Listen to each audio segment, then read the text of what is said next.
Chapter 101. Despite being so heavily wounded, Sakamoto was still able to speak. Akira Uchiha couldn't help but sigh at how tenacious his willpower was.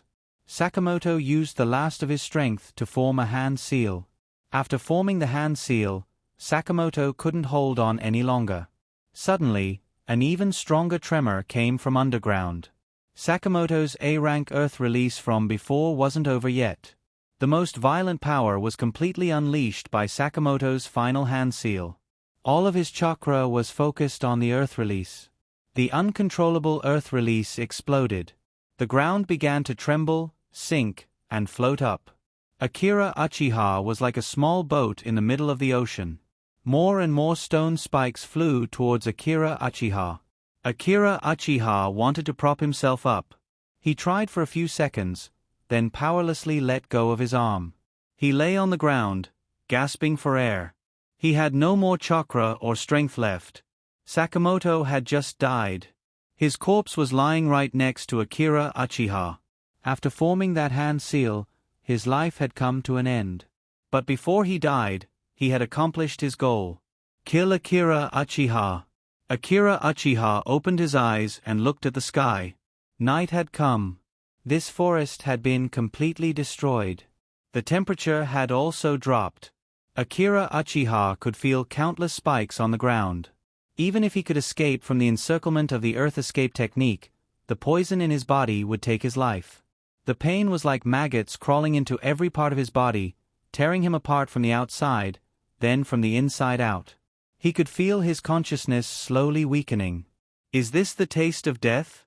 Soon after, the hallucinations appeared again. The destroyed forest in front of him disappeared. He saw the village that he had lived in for 9 years. His friends were waving at him. Then the illusion changed. Akira Uchiha saw a figure slowly walking towards him. Tsunade? Tsunade slowly walked down from afar. Akira Uchiha's feeling of having lost everything suddenly returned. The pain didn't seem to be as intense and sharp as before. Heaven Gate leg suddenly, a tremor even more violent than earth release came. That power was enough to make the ground tremble. Even the stone spikes that surrounded Akira Uchiha were blown to smithereens. A large crack appeared in front of Akira Uchiha's body, tearing open the cage that trapped Akira Uchiha. It had also broken Sakamoto's rank A earth release. Tsunade, hurry and save him. Oru's hoarse voice was heard. To see nothing. To see anything, to see two to twos to see. Two to sees to see. Familiar voices came from Tsunade and Orochimaru. It seems that it wasn't a dream too. Yes. Tsunade nodded. Then, a fragrant smell came. Akira Uchiha felt himself being carefully picked up by someone. After a few gentle tremors, Akira Uchiha left the soft embrace and returned to the ground. I'll heal him. You go and see how Rope Tree and the others are doing. Tsunade looked serious. While checking Akira Uchiha's condition, he ordered Orochimaru to go to the other side. She just came from that side, but from their aura, she felt that they weren't dead yet. As for their injuries, she didn't have time to check. Since she couldn't leave, she could only let Orochimaru confirm. TSK, they're seriously injured. Tsunade looked at Akira Uchiha. Kid, if I was a little later, you would have died. Tsunade said softly. Akira Uchiha's nose suddenly felt sour. He had never seen such a gentle Tsunade. However, Tsunade's voice continued to come. Orochimaru, are you dead? If you're not dead, then hurry up, don't be so slow. The gentle feeling disappeared in an instant. It seemed that it was just an illusion. Now this is the real Tsunade. Orochimaru sighed in his heart. I'm just concerned about my disciple, what's wrong with that? Then he had to quickly run to the other side. Tsunade summoned a set of medical equipment. The scalpel made a few small cuts on Akira Uchiha's body to release the poisonous blood. Tsunade's other hand also lit up with the chakra unique to medical ninjas. Then she cut open Akira Uchiha's clothes. It's a little painful, bear with it. Using the medical chakra to protect Akira Uchiha's heart, Tsunade saw that Akira Uchiha was still conscious and said softly. In a daze, Akira Uchiha heard Tsunade say so. Then in the next moment, severe pain came from all over his body. A painful cry came. In less than 2 minutes, Orochimaru came back panting. There's nothing wrong with the three of them, their lives are not in danger.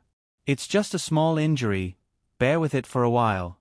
He stretched his head to see Akira Uchiha's injury. How is it? At the most critical moment of the treatment, Tsunade's immortal palm technique wandered around Akira Uchiha's body. As part of the wound healed, black blood began to flow out of the wound.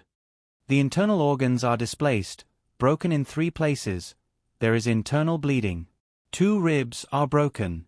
Chakra is exhausted. Stamina is exhausted. Orochimaru nodded. Then he looked at the corpse next to him and put it away with a scroll. It seems that this time we can get good information. Orochimaru's hoarse voice came. Oh, what do you mean? Tsunade asked. This jonin in front of you is a captain of the Umbu of the Sand Village. Tsunade's face suddenly sank. What's wrong? Sakura Shinobu's neurotoxin has spread all over his body. These are not the most serious. The most serious is the poison I have never seen before. The fine matter extraction technique can't extract all the toxins. The specific treatment plan must be immediately returned to Woodleaf. It's too simple here. But we can't go back now. Orochimaru said anxiously. Tsunade bit her thumb. Summoning technique. The smoke dissipated, and a slug appeared on the ground. What's wrong, Tsunade-sama? The slug asked. I need to take him back to Woodleaf. Slug, you wrap us, then remove the summoning technique and take us back to the Shikatsu forest. After that, Tsunade looked at Orochimaru. Contact Woodleaf immediately. Woodleaf Hospital has my blood. Let the Sandame old man take us back. Bang! After a burst of smoke, Tsunade and Akira Uchiha disappeared from Orochimaru's sight. Chapter 102. In life, there will always be some things that will not fade or be forgotten with the passage of time. It will just continue to settle down in the heart and turn into something different but heavier. Akira Uchiha has now deeply realized this. 9 years have made him forget a lot of things from his previous life. But in a daze, he seemed to have re-experienced a lot of things that he had forgotten in the past. There was pain and happiness. When Akira Uchiha opened his eyes again, there was a strange ceiling in front of him. Where is this? Did I survive? Such a thought appeared in Akira Uchiha's head. Congratulations to the host for successfully sneaking into the world of One Piece. The host is now a Marine Admiral, a neighbor, a distant relative. So annoying, the system's voice came so inappropriately. Akira Uchiha. Continue to travel like this? This was truly a piece of news that would shock men and make women cry. Things that others can't encounter in a lifetime. He, Akira Uchiha, has traveled twice? Wasn't this too exciting? His short life is really full of adventurism and abstraction. Akira Uchiha struggled to get up and looked around. Well, the environment is still very familiar. Isn't this Woodleaf Hospital? The window is blocked by curtains, but through the gap, the vulgar statue of the 3rd-generation old man can be seen. This deceitful system has learned to lie. Where is the integrity between people and systems? Is it not good to have less tricks and more sincerity? Akira Uchiha looked around and saw that one of his hands was still connected to an 4-drip. The other hand was held by Mikoto. She is sleeping soundly now. Akira Uchiha breathed a sigh of relief. It seems that Mikoto's death was just an illusion. Sakamoto was holding his knife in his hand, and he hallucinated that it was Mikoto. That poison is really powerful. It can make the poisoned person have strong hallucinations and see the most fearful thing in his heart. To a certain extent, this was already comparable to some of the most powerful illusions. Akira Uchiha got up from the bed and naturally woke up Mikoto from her sleep. Mikoto looked up and saw that Akira Uchiha was awake, and tears kept falling. Chin, you are okay, really, too, good. Mikoto stuttered and couldn't speak, she kept wiping away her tears. Okay. Mikoto, am I not fine? Akira Uchiha smiled. Then, he habitually moved his arm. Ouch, it really King hurts. Akira Uchiha showed a painful expression. This kind of muscle strain and the pain of bone dislocation almost made Chen tear up. How is it? Should I call the doctor over now? Mikoto asked anxiously. I'm fine. I'll be fine as long as I don't move. Akira Uchiha gestured to Mikoto to be at ease. Lie down properly. I'll go inform Shinakushina and the others. Shinakushina and I will take turns to look after you. We've agreed that we'll inform each other once you wake up. Only then did Mikoto remember that. She asked Akira Uchiha to wait for her while she hurriedly ran out.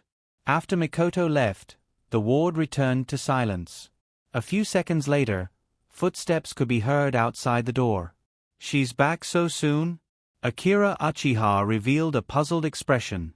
However, the one who opened the door was not Mikoto. Instead, it was Tsunade. She had activated her uniform today. She wore a white coat and her golden ponytail was tied behind her back. She walked in with her hands in her pockets. Akira Uchiha grinned. In contrast, Tsunade's face was full of disgust. How rude. However, Akira Uchiha did not dare to say it out loud. What if the stingy Tsunade accidentally dropped the scalpel into his stomach? What's wrong, Tsunade-sensei? Akira Uchiha carefully smiled. Nothing, I just wanted to congratulate you a little. Tsunade revealed an ugly smile. Ha! Akira Uchiha revealed a puzzled expression. You've completed 2 A-level missions before becoming a genin. You've also killed 2 jonin. Congratulations. When you become a genin in the future, you'll kick the Kazekage, punch the Reikage, and kick the Rikudu Sennin to death. Are you tired of living? Tsunade's voice became louder and louder. Akira Uchiha's ears hurt a little. Akira Uchiha could only shrink into the quilt and reveal a scared expression. No wonder Tsunade was angry. An A-level mission was something that many ninjas would never be able to touch in their lifetime. For many ninjas, it was something that they could be proud of for a lifetime. But Tsunade was only worried. Akira Uchiha was her first disciple. Originally, it was just a mission to kill bandits. It was just to let them go and see some blood, so that they wouldn't be at a loss on the battlefield in the future. Akira Uchiha, on the other hand, directly went against a jonin. And then he went against Sakura Shinobu. And he almost died. Is this what you're supposed to do? Picking up cow dung every day, being a dung picker, being a cleaner, this is the normal development path of a genin. If Akira Uchiha didn't think that his life was big, then what was it? So Akira Uchiha could only bitterly smile at Tsunade's anger. In that case, what could he do? After Tsunade vented her anger, her face eased a little. You're fine now. The main thing is that some bones are dislocated and muscle strain. The dislocated bones have been corrected.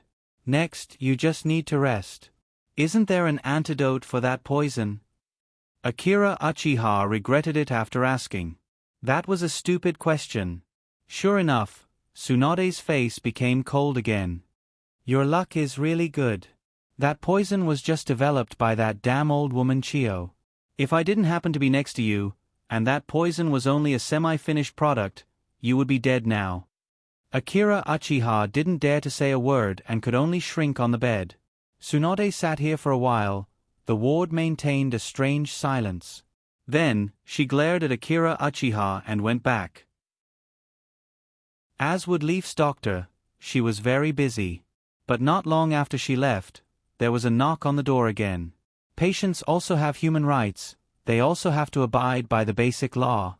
Akira Uchiha could only helplessly sigh. Chapter 103. At present, Akira Uchiha, who is in the 5th grade of the ninja school, will be promoted to the graduating class after this summer vacation.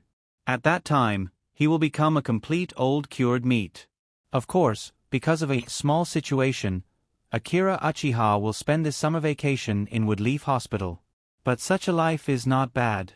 Free nutritious meals in the hospital, Mikoto's love lunchbox, and Shinakushina can also accompany Akira Uchiha with a few jokes to relieve boredom. Akira Uchiha did not expect that at the age of 9, he would live the ideal life in his mind, the life of an emperor served by a servant. Life should be like this. This is the ultimate life that Akira Uchiha pursues. But good times don't last long. After his friend Watergate knew that he was injured, the situation began to take a turn for the worse. Watergate, who has a very good outlook, of course, is not a problem child. Although he also has the tendency to develop in this direction. But he is not, does not mean that he does not know such a naughty child. For example, the children of Nara and Akimichi family who have a good relationship with them. Then, Akira Uchiha's circle of friends began to spread the news that Akira Uchiha was hospitalized. This kind of news is not a big deal, but the news inexplicably became more and more twisted and more outrageous. At the beginning, the content of the story was that Akira Uchiha fought with a genin and was injured. Then, slowly, the genin became a chunin, and then a jonin. In the end, inexplicably, it became 100 twists and turns, a heart-stirring story. The content of the story was that Akira Uchiha, the Kazekage, and the Reikage fought for 300 rounds, and finally Akira Uchiha was defeated and hospitalized.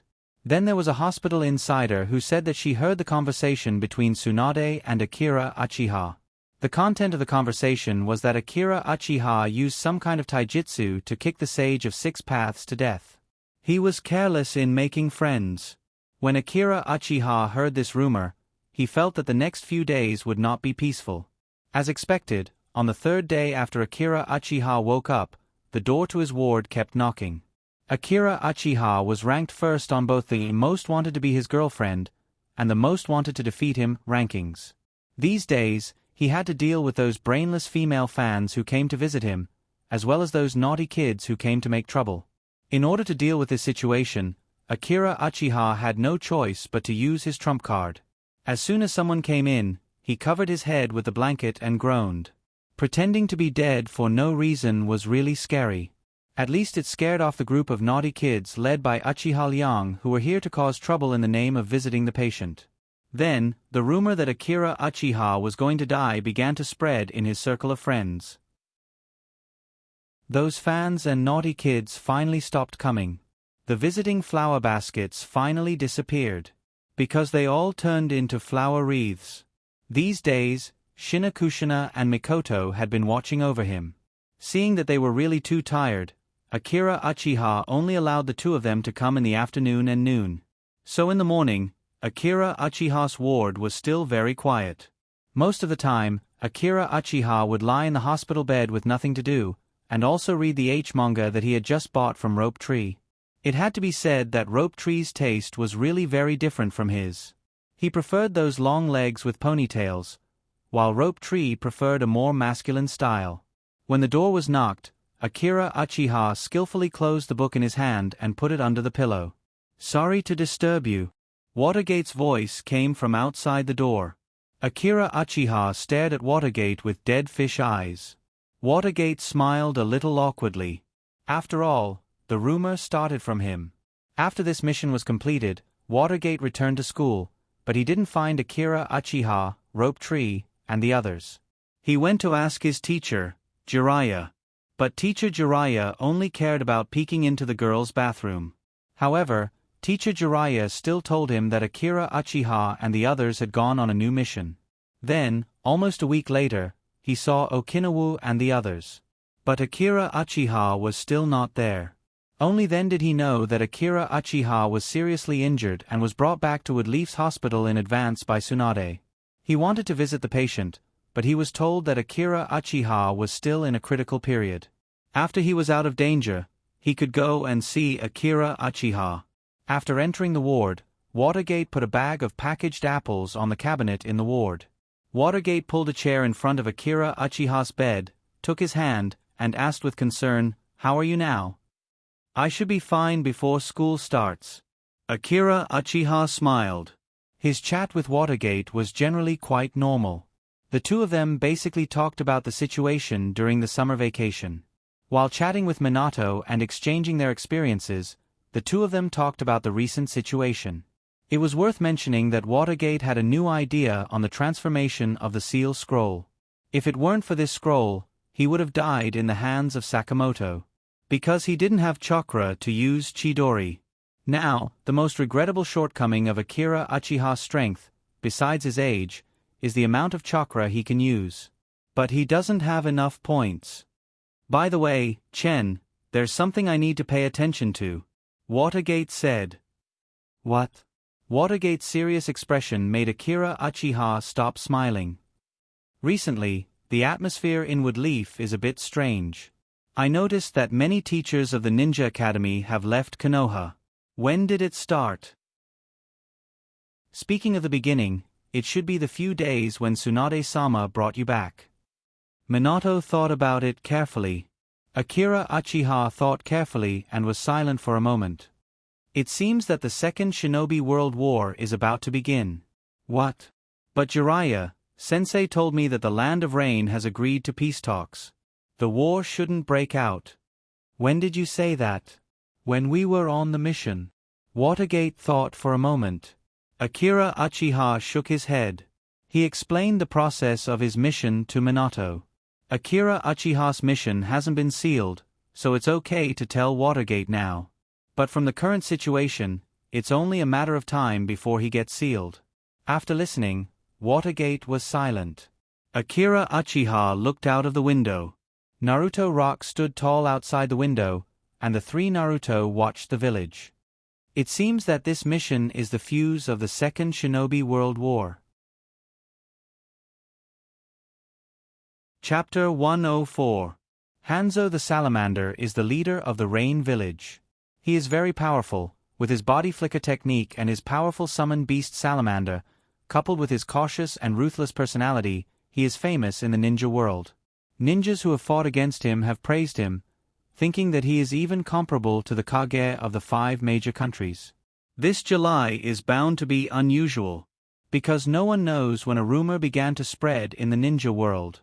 The rumor is that Hanzo the Salamander fought against the 3 generations of Kozakage and the 3rd Naruto on the border.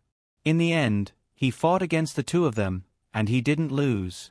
The power of rumors is always great because there are many blind followers.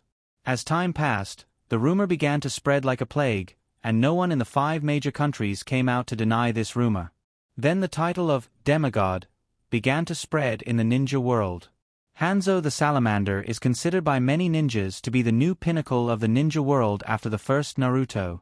Coupled with the war between the Land of Rain and the Grass Country, and Woodleaf's inaction, many people thought that the era of the 6 major ninja countries is coming. Hanzo's era is coming. For a time, the entire ninja world was surging with undercurrents. At this time, Koharu was sitting on a chair and was a little absent-minded. The recent situation is unpredictable. Even she, who is known as the calm brain, felt very troubled. She looked out of the window and saw the rock Naruto. In front of her was a bottle filled with purple liquid. What did the 3 generations of Kozakage say? Mito Manitis, who was next to her, asked. Flying Ape Nichiren coughed, but his face was a little pale. Obviously he suffered a lot of injuries. What else can they say? They certainly won't admit that the poison and the 2 teams were sent by them. Flying Ape Nichiren replied. What about Hanzo? He said that the letter was forged. He never sent any ninjas to Woodleaf to dig gold. Of course they won't admit it. Danzo's face was gloomy. If they don't admit it, are we going to let them do whatever they want in the Fire Country? As the strongest, do we need evidence? Danzo stared at Flying Ape Nichiren. Flying Ape Nichiren had a headache. Hanzo has agreed to apologize and negotiate, and the 3 generations of Kozakage also agreed to withdraw their ninjas stationed at the border. Peace is hard to come by, Danzo. Flying Ape Nichiren knew what Danzo Nichiren, but he didn't want to fight, or he didn't want to take the initiative to start a war. You, Nichiren. Sandaime Kozakage has been stationed on the border for so long, how can he withdraw his troops just like that? Do you think the Sunagekya ninjas will agree? Do you think the daimyo of the Wind Country will agree? You know, once the war chariot starts, even the village of Kozakage can't stop it. Danzo slammed the table and stared at Flying Ape Nichiren. And if Hanzo agrees to negotiate, then what's with the rumors? Where did the word demigod come from? Danzo continued to argue. I want to ask you the same thing.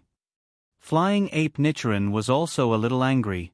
He, Flying Ape Nichiren, was called a ninja hero in Naruto, the strongest country in the world. What makes you, Hanzo, a demigod? Who can I find to reason with? Why are you asking me? I won't take the blame for this. I didn't spread the rumors. Danzo was angry at Flying Ape Nichiren's suspicion. Mitokado Homura nodded. Not many people know that the three of you were involved in this fight. If it's not one of us, then it could only be the Kozakage or Hanzo who spread the news. What happened at that time? Mito Monitis looked at Flying Ape Nichiren. Didn't you say you were going to negotiate? Why did you fight? Flying Ape Nichiren did talk with the two of them at the border. But after returning, Flying Ape Nichiren said very little about it. Flying Ape Nichiren sighed. It's simple. Neither of them admitted to it. They said I slandered them. The one who suffered the most was Sakura Shinobu. 2 jounin died. Although the Kozakage didn't admit it, they were angry. The Kozakage and I both thought that the gold mine was a trap set by Hanzo, so we were very unhappy with him. Everyone is holding back their anger. The three of them fought like this. In the end, everyone suffered some injuries. Flying Ape Nichiren coughed again. It was obvious that his injuries hadn't healed yet. Danzo knocked on the table. So, you're going to keep the peace? Now is a good opportunity. Hanzo is the only strong person in the Land of Rain. Now that he's injured, the Kozakage will definitely not let go of this opportunity. This is also a good opportunity for us. Let me think about it. Peace is hard to come by. Flying Ape Nichiren rejected Danzo's proposal. Danzo was a little annoyed. Not many people know about this. Besides the four of us, there are a few Umbu who know. It can only be a rumor released by Hanzo and the 3 generations of Kozakage. The 3 generations of Kozakage wouldn't do such a thing. He's a very arrogant person. This kind of strongest title, he should keep it for himself. How could he give it to Hanzo? So, it can only be Hanzo who released the news. He first set the trap of the gold mine and let us fight with Sakura Shinobu. Now he released the rumor of a demigod. Isn't his intention obvious enough? He's challenging the authority of the 5 major ninja countries. He wants to become the Rain Shadow. Danzo slammed the table. Koharu looked at the 3 people in front of her arguing and didn't say anything. Her thoughts were not on it, not on the 5 major countries. Koharu couldn't tell why this thought came to her. In any case, she felt that everything was wrong. It wasn't only her who was wrong, but also her friends who she had known for more than 30 years, the 3rd Naruto and Shimura Danzo. She was very upset now. She just wanted to go to the hospital and see the child. She heard that he had woken up. It was all a mess. In that case, let's vote. Danzo said. Then Danzo and Mito Monitis both voted in favor. Koharu, what do you think? Flying Ape Nichiren looked at Koharu, who was obviously distracted, and raised his voice. Koharu turned back and looked at Flying Ape Nichiren. For a moment, the whole office was quiet. She didn't speak, just stood up and pushed the door open. When she was about to go out, she turned her head and said word by word, Kagami's son almost died, I need an explanation. Flying Ape Nichiren sighed. The 3 people agreed, so he didn't continue to oppose. He slammed the table, informed the Jonin class leader and called for a meeting. I, the 3rd Naruto, hereby declare war on the Land of Rain.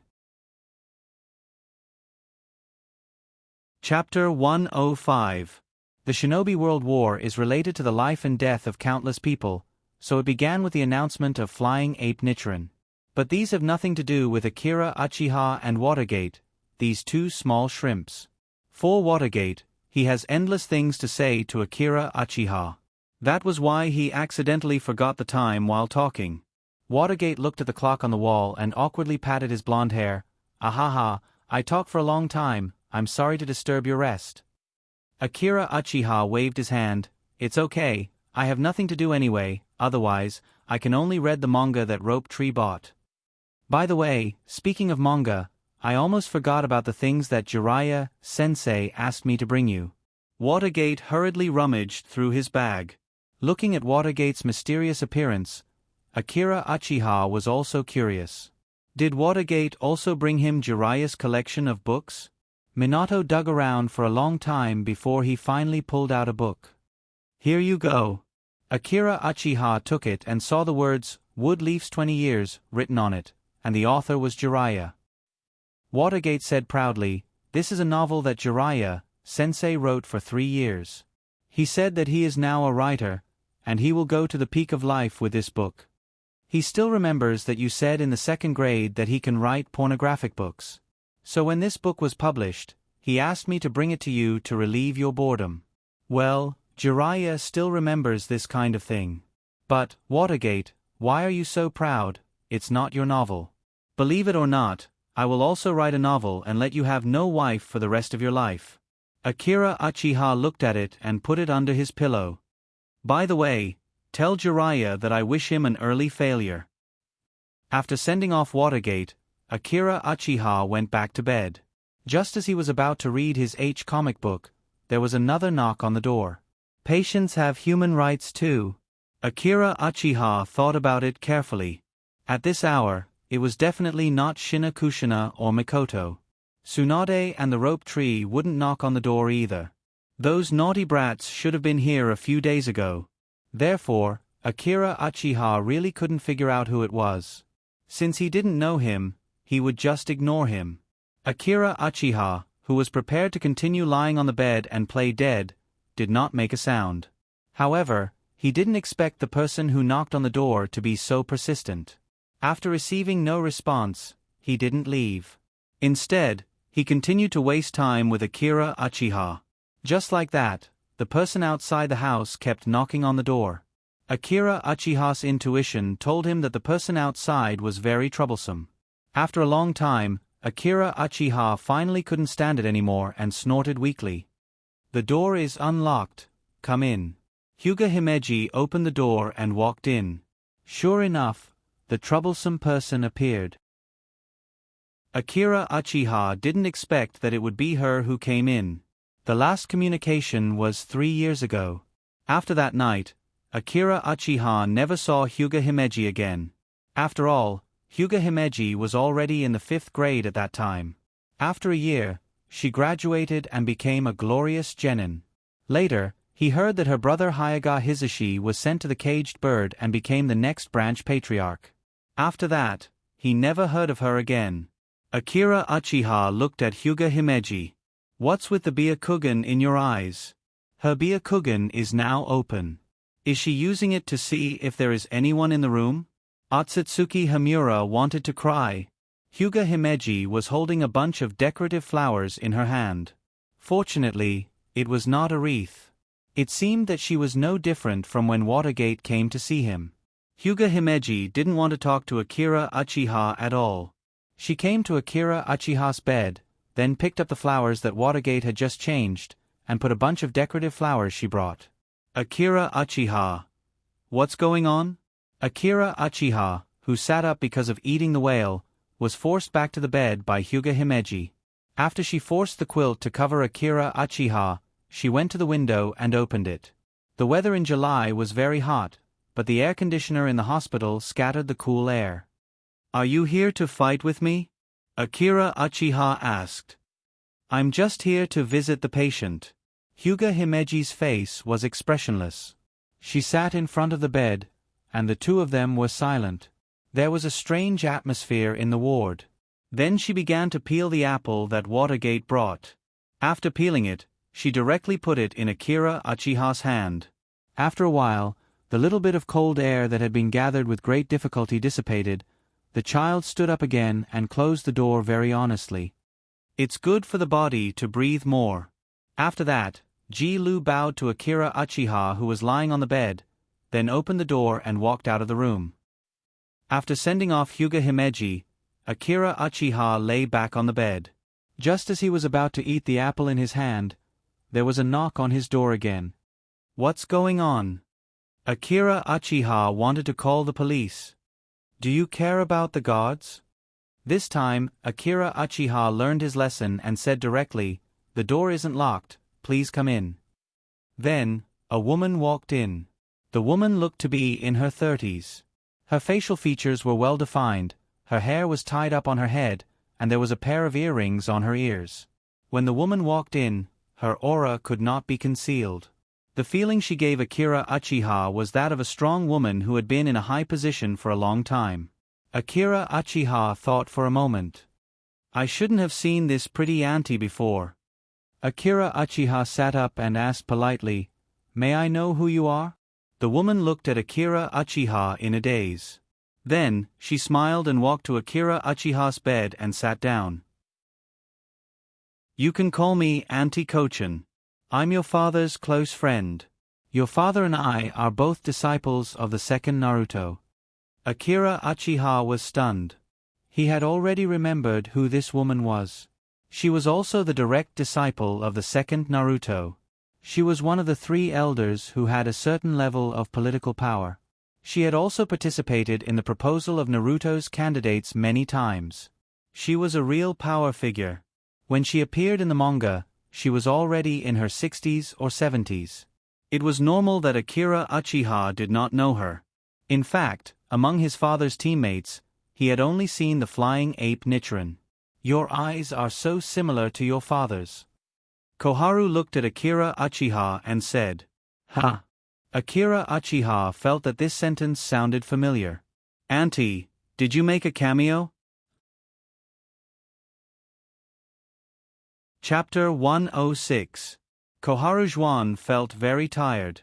He doesn't know when it started, but the differences between his 2 friends, Sarutobi and Shimura Danzo, have become so big.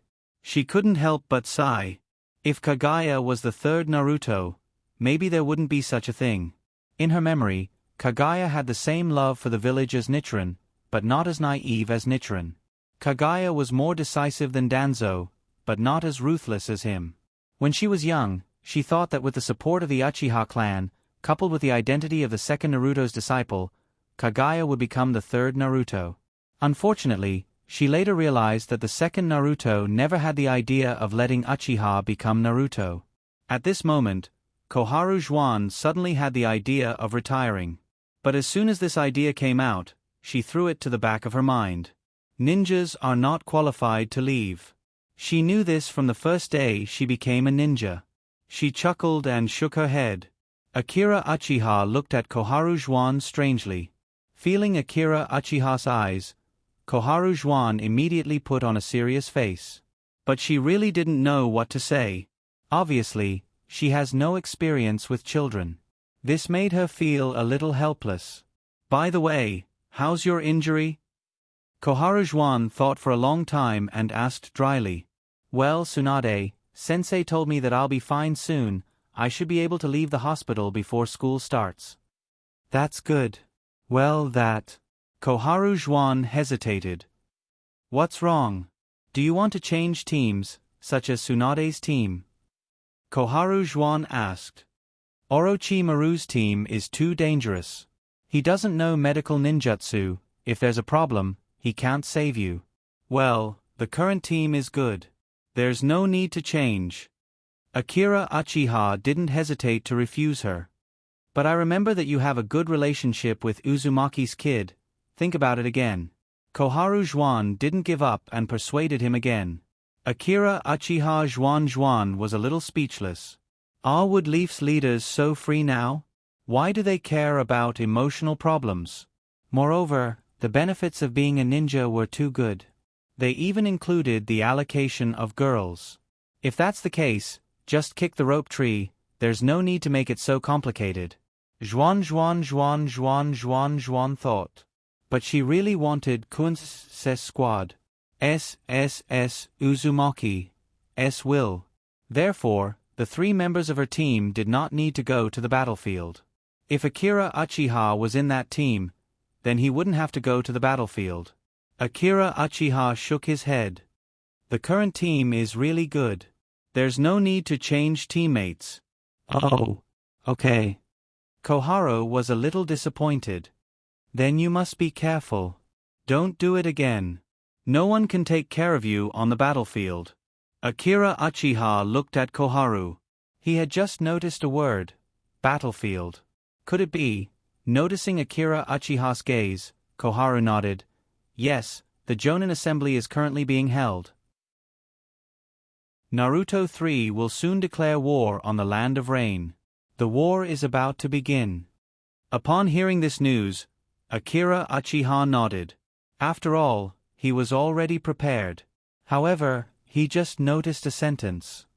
A declaration of war against the Land of Rain? Yes. Koharu nodded. Only the Land of Rain? Akira Uchiha frowned. The Land of Rain was indeed hateful, but this time he almost died in the hands of Sakura Shinobu. As one of the 5 major countries, Wood Leaf didn't say a word and just let the Land of Wind go? Originally, when Akira Uchiha heard the declaration of war against the Land of Rain so quickly, he was a little impressed by the courage of Sandaime Naruto. But what do you mean by declaring war only on the Land of Rain? Is the strongest country just a word? Flying Ape Nichiren, are you a pacifist or a Buddhist Naruto? But Akira Uchiha thought about it and understood. Now Sakura Shinobu was known as the strongest village among the 5 major countries except for Wood Leaf. After being stationed at the border for so long, they were already ready to start the war.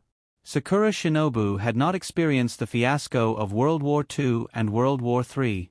It was the village that had its funds deducted by the daimyo and then had no money to develop elite troops. Sakura Shinobu, which had not declined, was a real tough opponent. If Wood Leaf was involved in the war between the Land of Wind and the Land of Rain at the same time, it would be easy to be dragged into the quagmire. Even persimmons had to be picked soft, and the country of Rain just happened to be a ripe persimmon, so ripe that it was about to rot. A small country was geographically sandwiched in the middle of several major countries.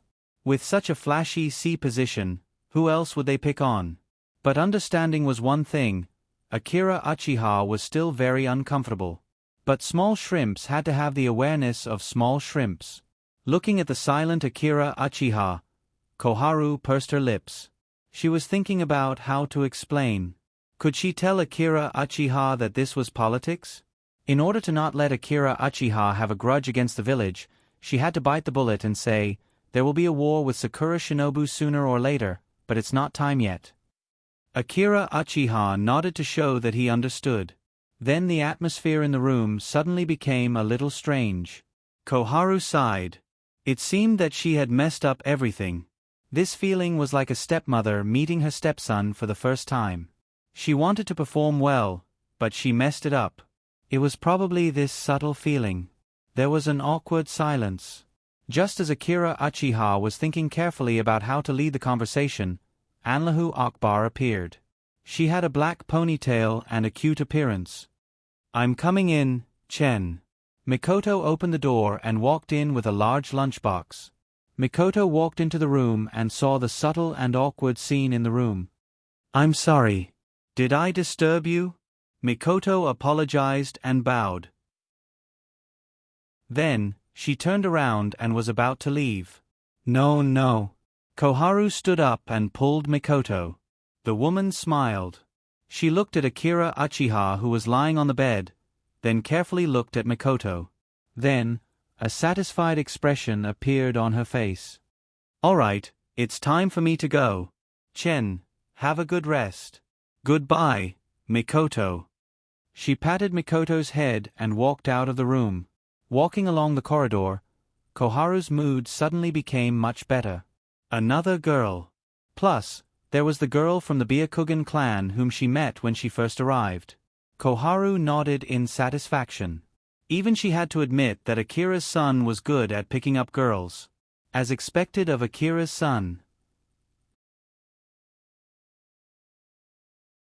Chapter 107. The following days passed little by little. Every day, in addition to Mikoto and Shinakushina, who watched Akira Uchiha here, only Rope Tree and Watergate often came here. Watergate's topic of conversation was also very constant, which was to discuss with Akira Uchiha the application of ninjutsu and chakra. As for the war has already begun, once the war machine of Woodleaf Village starts to operate, no one can stop it. Woodleaf's ninja has already begun to go to Land of Rain. In Woodleaf's words, it was the Land of Rain's ninja who invaded Woodleaf first. In Land of Rain's words, it was Woodleaf who took the initiative to start the war. However, whoever has the bigger fist has the bigger reason. Everyone knows this truth. For a time, the situation of the entire ninja world began to tense, and several major countries began to prepare for a big fight. Although the war has already begun, Tsunade and the others still haven't moved, and Shinakushina and Rope Tree also came often, but then the number of times they came became less and less. Although they were ordered to keep their mouths shut, Shinakushina still cried and told Akira Uchiha that Grandma Mito couldn't hold on. To be able to say this to this extent, it should be Shinakushina's own initiative. After all, this kind of news must be completely blocked by the higher-ups as a top secret. In this regard, Akira Uchiha had no other way but to comfort her. He and Mito Vortex have met many times, and he also likes this very beautiful old man very much. He felt very sad for a while. Time went by little, and finally, half a month later, Akira Uchiha returned home after getting the approval of the hospital. Of course, he must go to the hospital regularly to check his body. After all, what if there were still remnants of the poison? A 9-year-old child killed 2 jonin, and when he opened his eyes, he saw the existence of the twin Tomo. After hearing Orochimaru's report, Sandaime Naruto immediately suppressed this matter and classified it as top secret. Finally, more than 10 days later, the ninja school began. Because of the beginning of the Second Ninja War, Woodleaf Village was still in a peaceful state, except for the atmosphere that was much more tense than before. After all, they hadn't attacked the Fire Nation yet. Right now, it was still Woodleaf invading other nations. But ninjas are also strategic resources. When strategic resources began to tilt towards the battlefield, Woodleaf inevitably fell into a state of shortage of talent. This can be seen from the number of teachers in the ninja school. Because Akira Uchiha had been lying in bed for many days, he went to the ninja academy early in the morning when school started. But instead of going to his classroom, he went straight to the training ground of the ninja school. As an old piece of cured meat, he was very clear about the process of starting a new school. As usual, there is an opening ceremony before school starts. The so-called opening ceremony is actually Naruto-sama's education of the will of fire for these ninja reserves. The main purpose is to improve the student's sense of belonging to Woodleaf Village. Of course, it is also related to this war. As Sandaime Naruto, Flying Ape Nichiren undoubtedly pays special attention to ideological education. This can be seen from the fact that he went to the widows' houses to express his condolences. Akira Uchiha just walked into the training ground and attracted a lot of attention. After all, he is now the best student in the entire ninja school. Akira Uchiha is undoubtedly the existence of the top. The limelight is also unparalleled.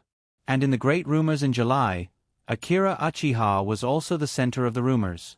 Isn't the demigod equal to Naruto Kazekage? Akira Uchiha is said to have kicked Rikudo Sennin to death. Akira Uchiha noticed these gazes and shook his trench coat. Although he wanted to say something, he still closed his mouth. He is not targeting anyone, but everyone here is points.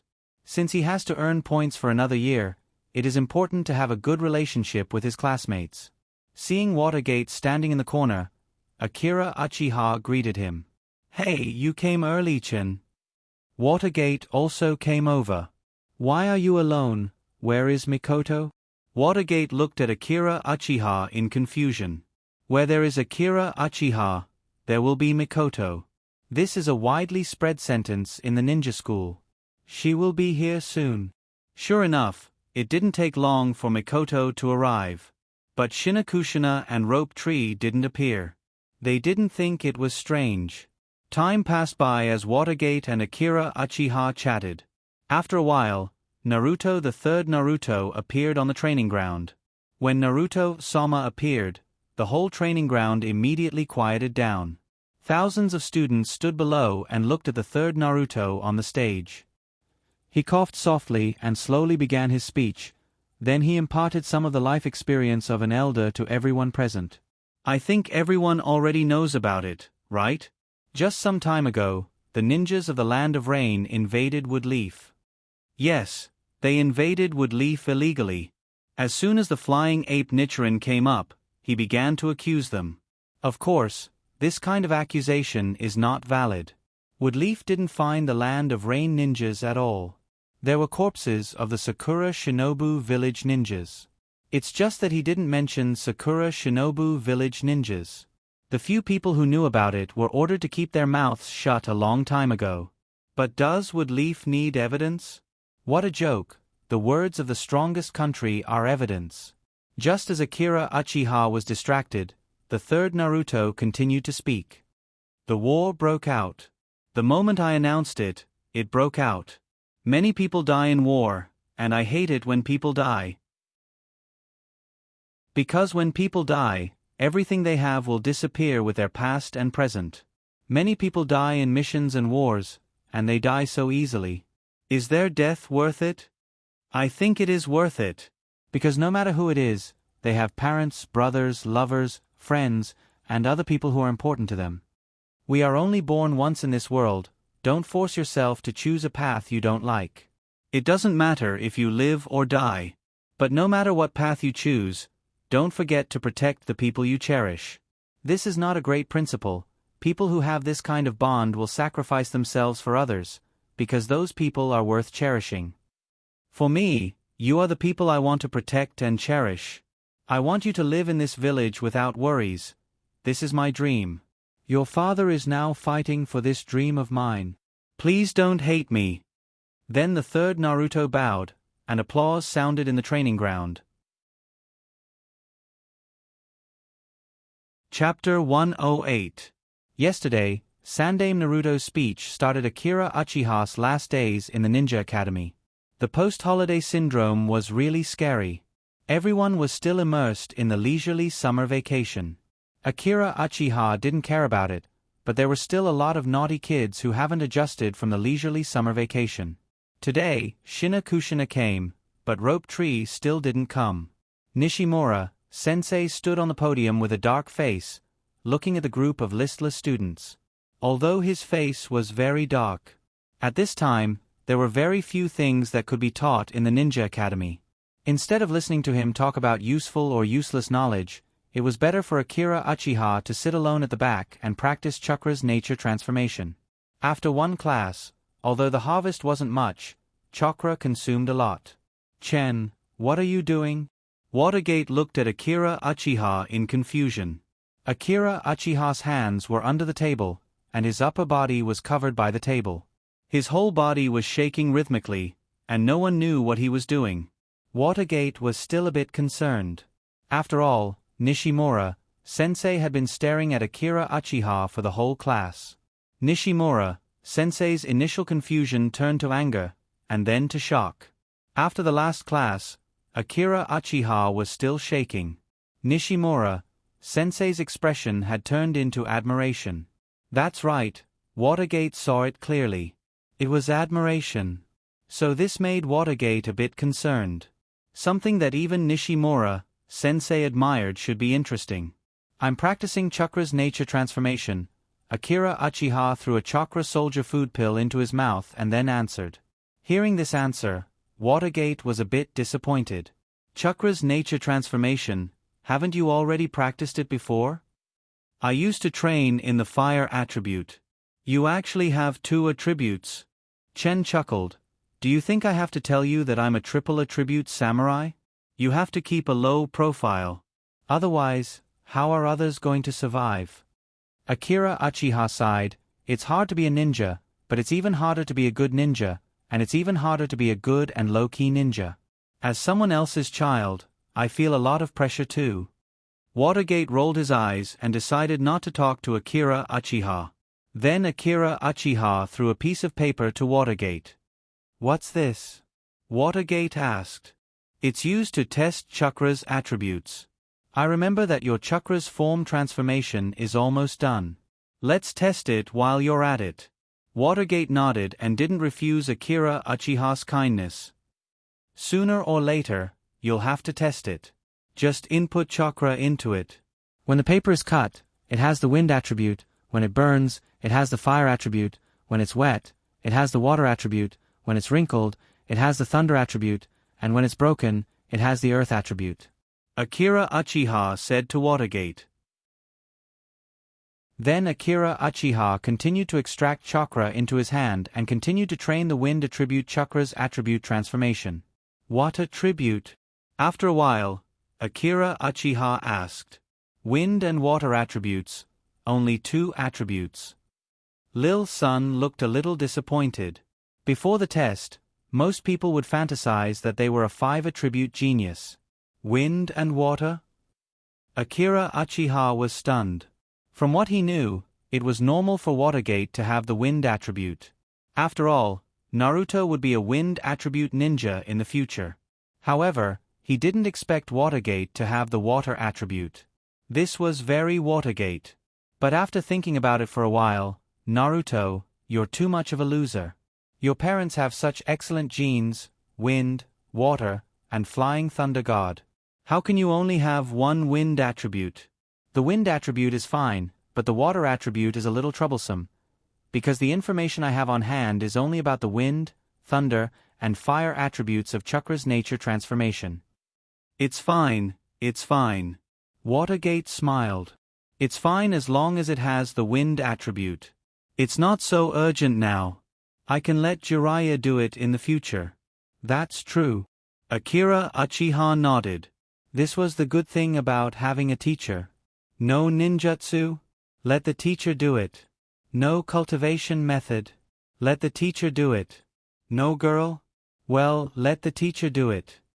By the way, what about Mikoto? Watergate asked. Akira Uchiha looked at the quiet Mikoto beside him and replied, Mikoto also has dual attributes, but it's fire and thunder.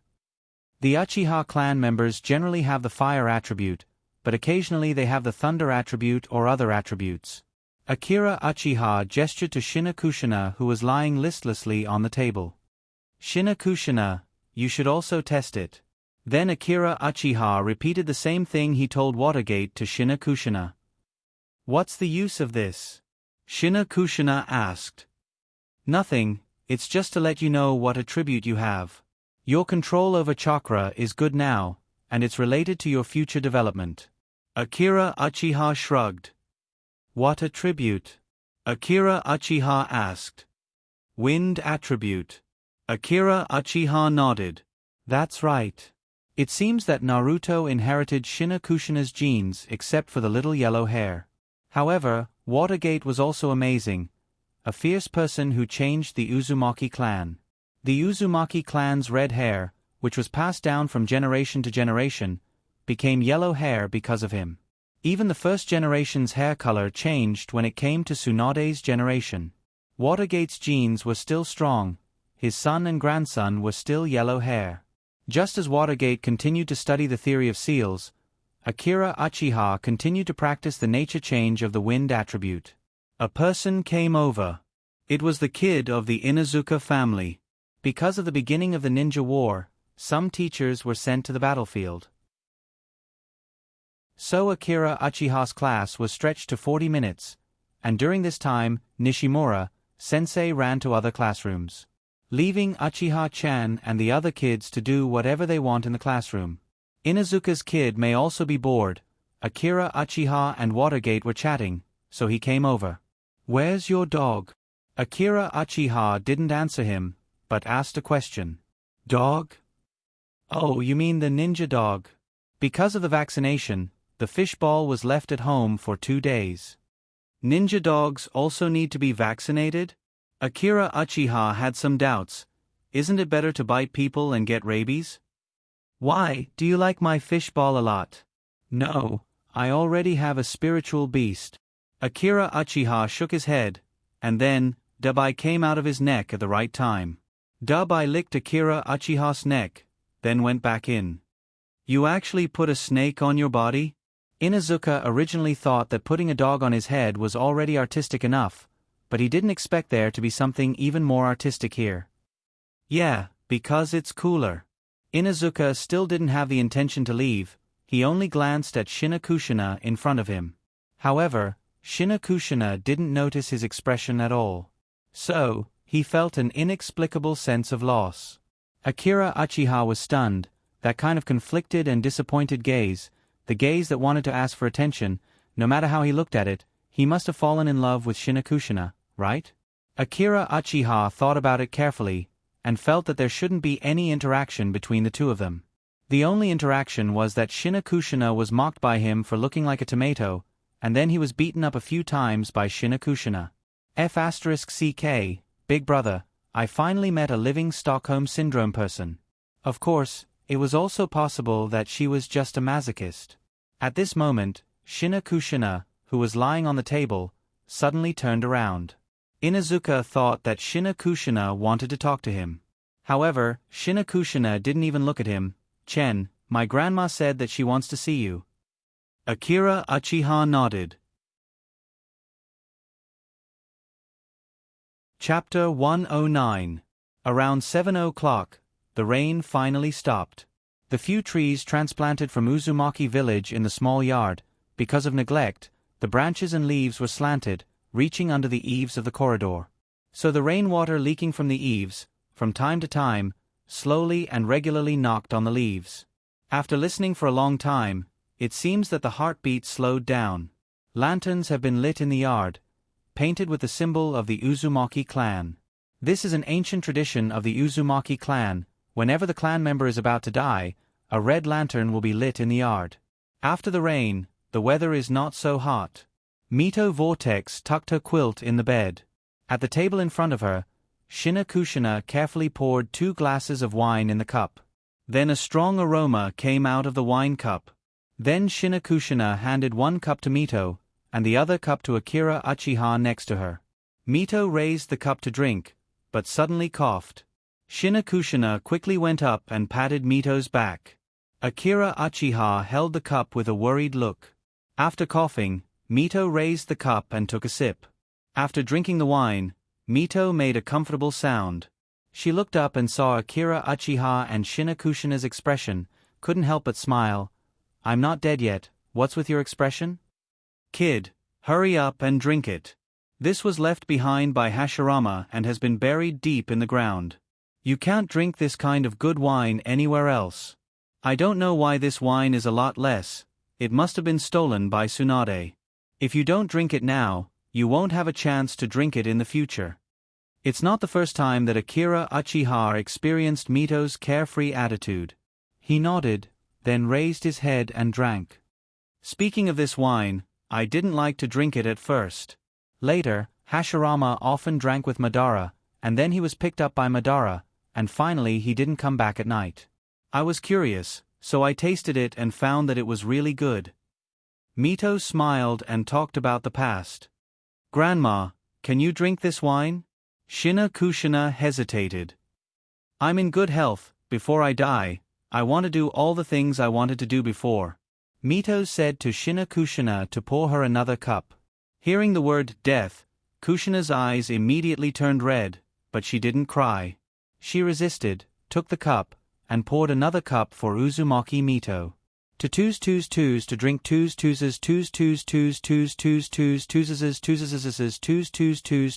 twos. Are you still used to the life of Wood Leaf, and someone else? Mito teased Shinakushina. Grandma, you just laugh at me. I don't want to talk to you. Shinakushina waved her fist, and her red hair moved like a red peony. Look at this posture, this momentum. Gee, you just said a word, and you're already defending others. This makes me, an old woman, envious. Mito smiled, but her mouth still didn't stop. Shinakushina, who was blushing, suddenly stopped and said, But after all, you're my only relative. Mito was stunned and looked at Shinakushina's face. Red hair, delicate appearance, and violent temperament. It's exactly the same as when she was a child. But now, Shinakushina was sitting in front of her, with a sad look on her face. Back then, when Hashirama died, she was also sad. Unexpectedly, in the blink of an eye, she was about to die. Mito was silent for a moment. Then, she patted Shinakushina's head and said, "Shinakushina, no one is immortal. I cannot accompany you until the end of time. To be able to accompany you until now, I am already very happy." After a while, Mito smiled and said, "Shinakushina, help me get the scroll. I left it with Tsunade." Shinakushina nodded her head. She knew that Grandma Mito wanted to have a few words with Shen alone. The room turned quiet. Mito lifted the blanket and gestured to Akira Uchiha to help her up. Mito stood up and the Uzumaki clan's long skirt fluttered like the petals of a water lily. She walked to the side of the table and had Akira Uchiha sit down as well. "Shen, do you know what a tailed beast is?" "I know."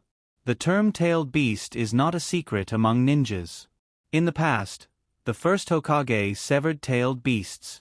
This is recorded in the history books. People want to use the power of tailed beasts, and then use people as a vessel to seal the tailed beast in the body. This is the human Manchuriki. Mito continued. Then, do you know why Shinakushina came to Woodleaf? To become the Kyubi Manchuriki. Akira Uchiha hesitated for a moment before answering. That's right. To replace me as the second Kyubi Manchuriki. In fact, the human Manchuriki is very painful.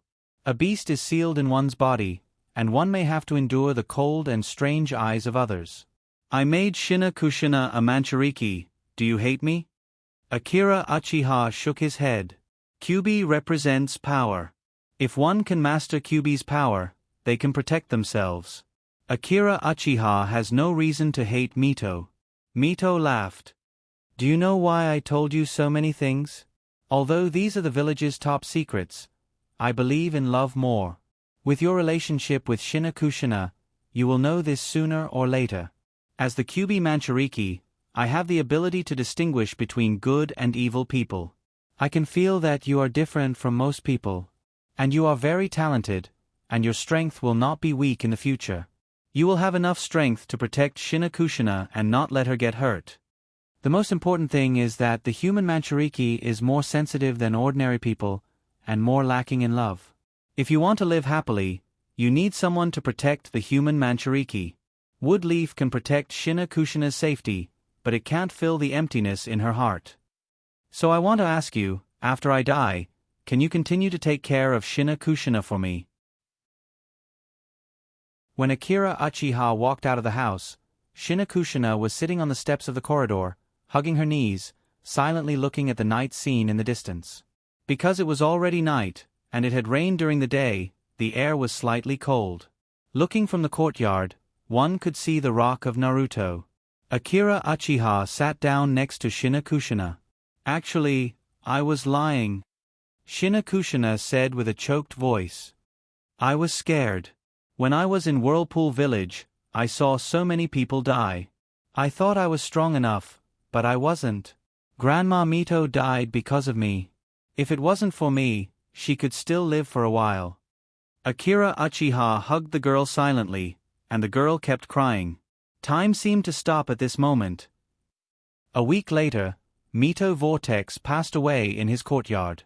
Shinakushina became the second Manchuriki.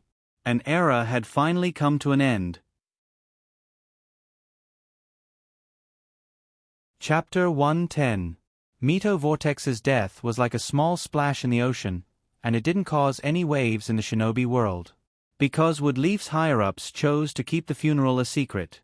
After all, the Second Shinobi World War is still going on, and without Mito, Woodleaf also lost the deterrence of Kyubi.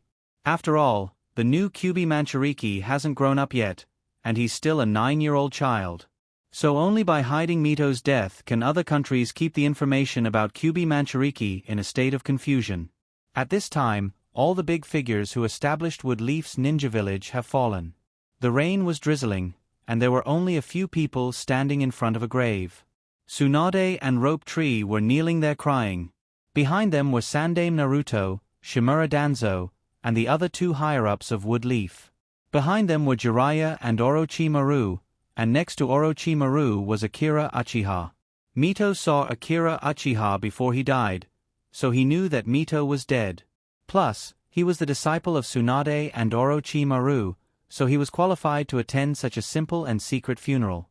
Nichiren, Kyuubi Manchuriki, how long are you going to be quarantined?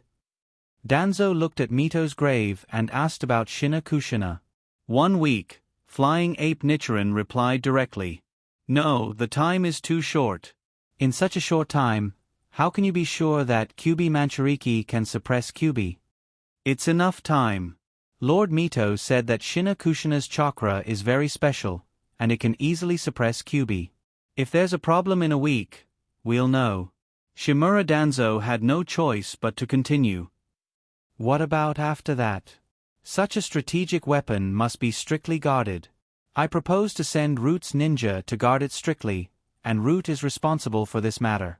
Flying Ape Nichiren was a little annoyed. Lord Mito just passed away, and Danzo already had ideas about Shina Kushina. Danzo, she's called Shina Kushina, not Kyuubi Manchuriki, and she's not a strategic weapon. Mito-sama said that Kushina needs to live in a normal environment, and there is no need to restrict her freedom. This is also Lord Mito's wish when he was alive. Shimura Danzo's face was livid. He thought for a while and said, what about her safety? I propose to send Root's ninja to protect her. Flying Ape Nichiren turned his head and looked at Danzo. Danzo's scalp went numb under his gaze. Then Flying Ape Nichiren said, that's not necessary. I've already handed this matter over to Hatsuki Shigeru. Danzo's face became even more ugly. After all, his several proposals were all rejected by Nichiren. Hatsuki Shigeru. Nichiren, you'll regret it. In the future, if there's a problem with Kyuubi Manchuriki's safety, you'll take full responsibility for what you said today. Flying Ape Nichiren looked at him calmly and said, I'm Sandaime Naruto, I'll naturally take responsibility if something happens. I don't think the Umbu is so useless that they'll let enemy ninja sneak into Woodleaf and kidnap Shina Kushina. Danzo snorted and walked back. Then the whole funeral was over. Now is the time of war. Sandaime Naruto still has a lot of things to do. Akira Uchiha followed Orochimaru on the way back. The two came to Woodleaf Street. Orochimaru was a little emotional for a moment. He said in a hoarse voice, aging is really a hollow thing. Even an existence like Lord Mito can't escape death. Orochimaru suddenly looked at Akira Uchiha. He said seriously, Chen, as my student, there are some things I still want to say to you. Akira Uchiha nodded. From what I've seen and experienced over the years, as a ninja, tears have no meaning. It's better to be cruel to yourself from the beginning. Maybe in the beginning, you'll feel sad about your cruelty and horror, and often shed tears. But after a long time, the tears will dry up, and you won't feel pain anymore. Death won't feel terrible. Sometimes, you'll even feel that it's a way to enjoy yourself. After that, Orochimaru patted Akira Uchiha's shoulder. That's all I want to say, I'm going to the battlefield. Sensei, you're leaving tomorrow? Yes, after this is over, Jiraiya, Tsunade, and I will go to the Land of Rain. The situation in the Land of Rain is complicated now, and the ninjas of Sakura Shinobu Village have also entered. By the way, this is for you. Orochimaru said as he took out an envelope from his ninja bag. This is the reward for your 2 missions. Of course, part of the money has been taken away by Tsunade. She said that it's for your wedding in the future. Wasn't it for retirement? How did it become a wedding? Akira Uchiha took his reward speechlessly. And this? Orochimaru took out a pair of black-rimmed glasses. Akira Uchiha took the glasses. This is... Yes, this is Sakamoto's glasses that you killed.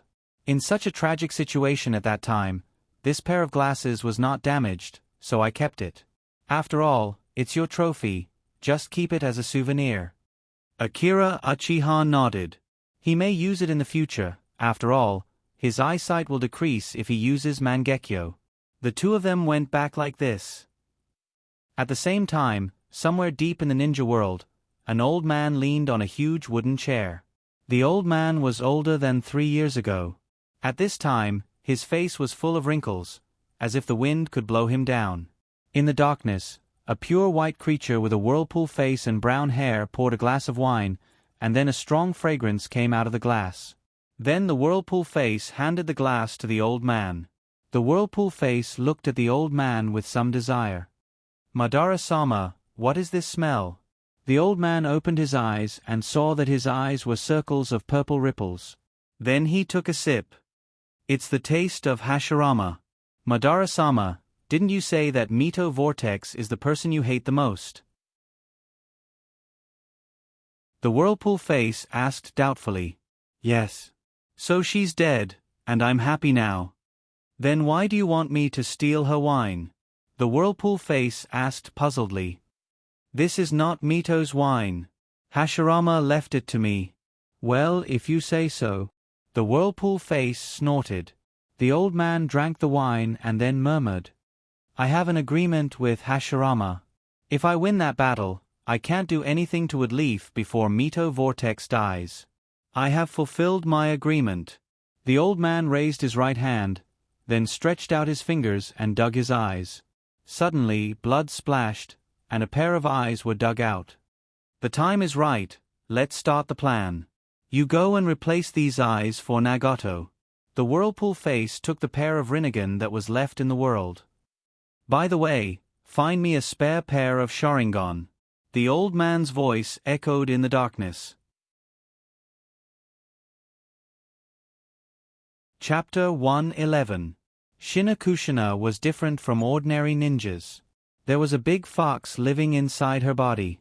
Only a few people in Woodleaf knew about this. This was her biggest secret. This fox didn't have a home of its own, but liked to live in other people's bodies. Before that, it was rubbing against the body of Grandma Mito. Grandma was about to pass away, and this fox was crying and shouting to live in Shinakushina's body. Grandma Mito told Shinakushina all this. The kind Shinakushina could only take in this poor fox that no one wanted. However, Shinakushina didn't feel any difference from before. Could it be that something had happened to the big fox during the smuggling process and it had died?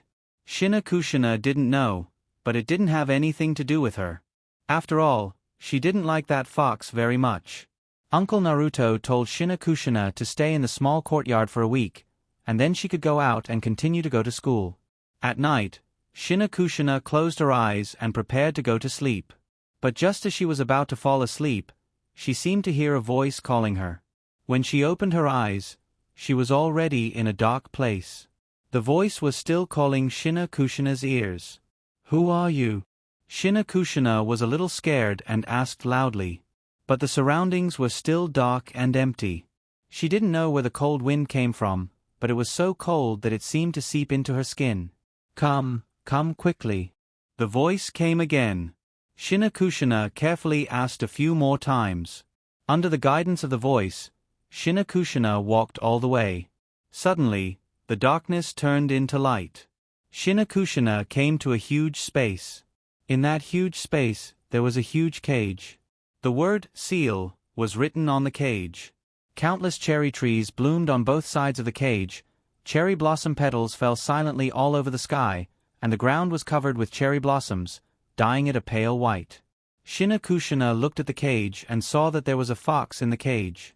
The fox had 9 tails, its head was lying on its huge paws, and its red eyes were staring at Shinakushina. "Hey, little devil!" The big fox opened its mouth and called out. Shinakushina immediately recognized that this was the poor big fox that her grandma talked about. It looked at Shinakushina and said in a bewitching tone, "Do you want my power? If you want it, I can give it all of it. Go and remove that seal, and everything in this world will be yours." Kushina looked at the big fox as if she was looking at an idiot. "My grandma said that I can't let you out." Shinakushina took a few steps closer. "Humph, don't mention that woman in front of me." The big fox grabbed the cage with its paws and shook it, but the cage didn't budge. Its face was ferocious, and it waved its paws menacingly. "Hurry up and take off the seal, or I'll kill you, little devil." Shinakushina was frightened. She looked up and couldn't help but be shocked, and tears filled her eyes. Kyubi couldn't break the seal, and this little devil didn't know how to take off the seal, so it felt a little bored and laid down again, preparing to go back to sleep. Shina wiped her tears. Her beloved grandma had passed away, and she was very sad. Before her grandma passed away, she told Shina that this fox had a bad temper. Only by tolerating this big fox with love, and communicating with it in a friendly way, would Manchuruki be the strongest and the happiest person. Shina listened to her grandma, and she thought of herself as a gentle and kind girl. Although some people misunderstood her and gave her the nickname, Blood Red Pepper. However, those people would quickly apologize to her and never mention this nickname in front of her again. So, the gentle Shina decided to use love to change this big fox. Although this big fox was very ferocious. But how could she change it with love?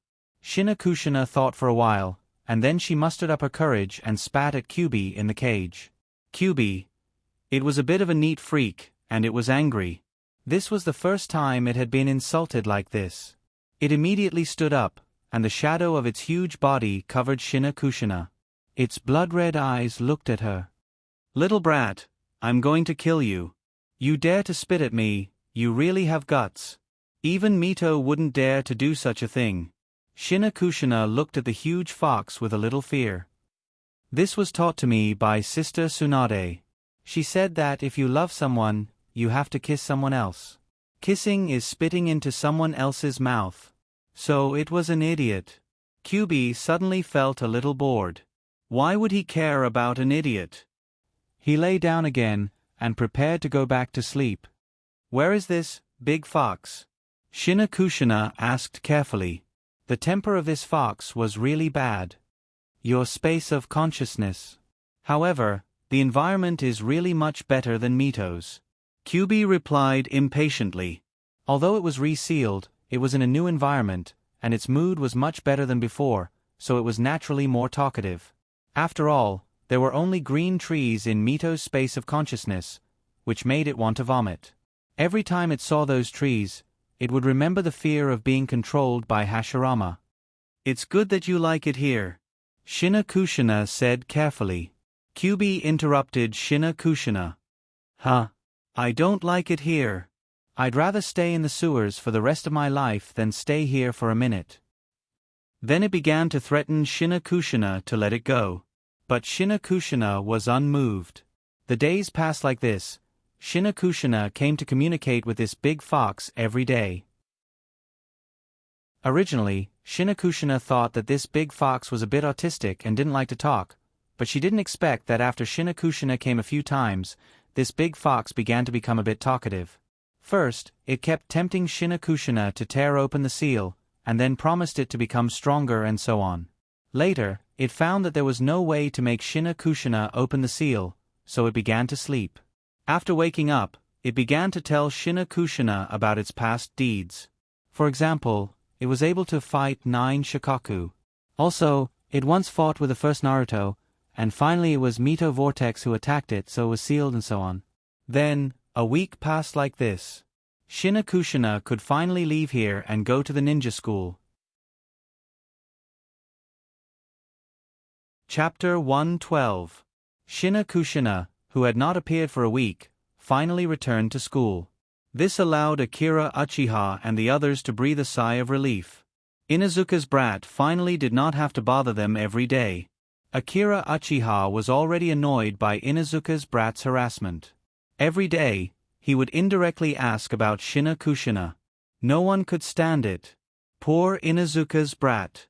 All day long, he would stare at Shina's position in a daze. But there was no way she was going to tell him, not in this lifetime. This was the first time Akira Uchiha saw Shina after she transformed into Kyubi Manchuruki.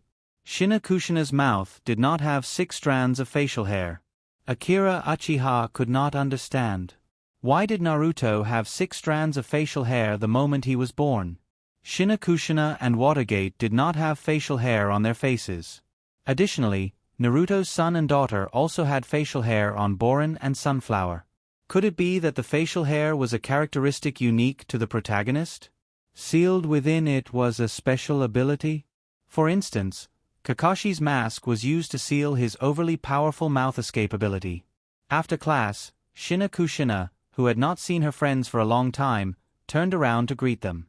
"Chen, what do you think this is?" Shina smiled as she waved the sealed box in her hand. Akira Uchiha broke out in cold sweat. "Shina, why would you want to make a bento?" Akira Uchiha asked in fear. Shina smiled and did not answer. A few days ago, during a chat, Shina accidentally revealed that she had someone she liked. The big fox was as excited as a fish that wanted to eat a cat. He began to discuss the relationship issues with Shina. This old fox, who had nothing better to do, gave her advice while digging up Shina love story. Then last night, Shina went to talk to Kyubi again. "What's wrong? You're disturbing my sleep again. What is it?" "School starts tomorrow. I haven't seen my friends for a week. I want to bring them some gifts, but I don't know what to bring." Kyubi sighed and continued, "Think about it. Just bring whatever your sweetheart likes." Shina thought about what Akira Uchiha liked a few times before she regretfully gave up. This was because she suddenly realized that she did not know what Akira Uchiha liked. "Then Big Fox, help me think about it. Didn't you say that Yu Lui and Mu Wang have always liked you and that you can't get rid of them? You should be very experienced in this area." "Of course." Kyubi wagged his tail proudly. "Since you've said it like that, let me think about it." So in the end, Shina brought something like this. Akira Uchiha looked at the blushing girl in front of him, then looked at the unknown liquid in front of him that was emitting a dark luster. "Are you sure this is sour plum soup?" Shina hurriedly nodded. "Then what about this?" Akira Uchiha pointed at a yellowish object in the sour plum soup. "A carrot." "Putting a carrot in the sour plum soup? Who taught you that?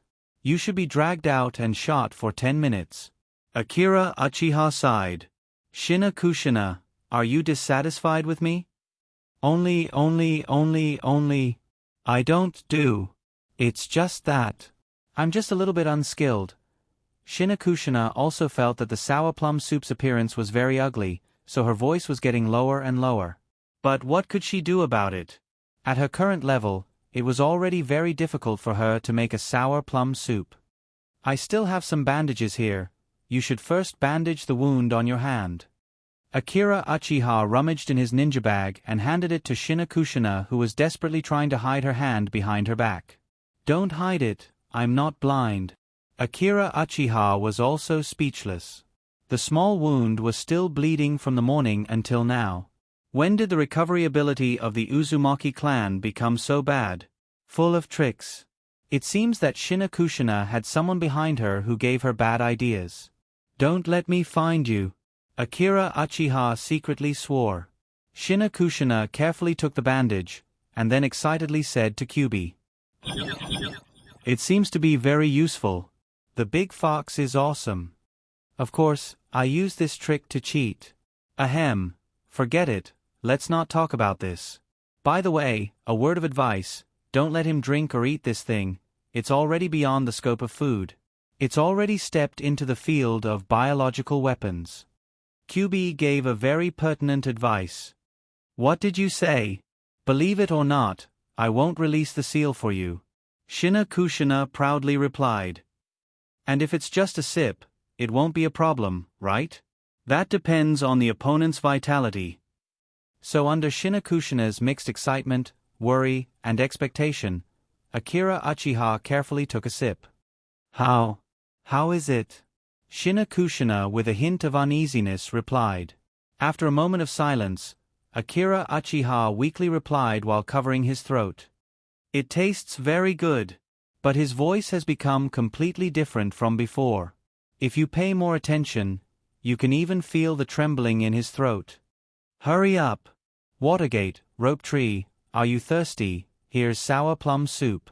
Akira Uchiha reached out, trying to catch Watergate, who was about to escape. Watergate immediately used a secret technique to repeatedly jump sideways, and broke free from Akira Uchiha's hand. Watergate, you still say you don't know martial arts. At this time, another person came over. Inuzuka's little devil. His savior is here. Inuzuka's face was red.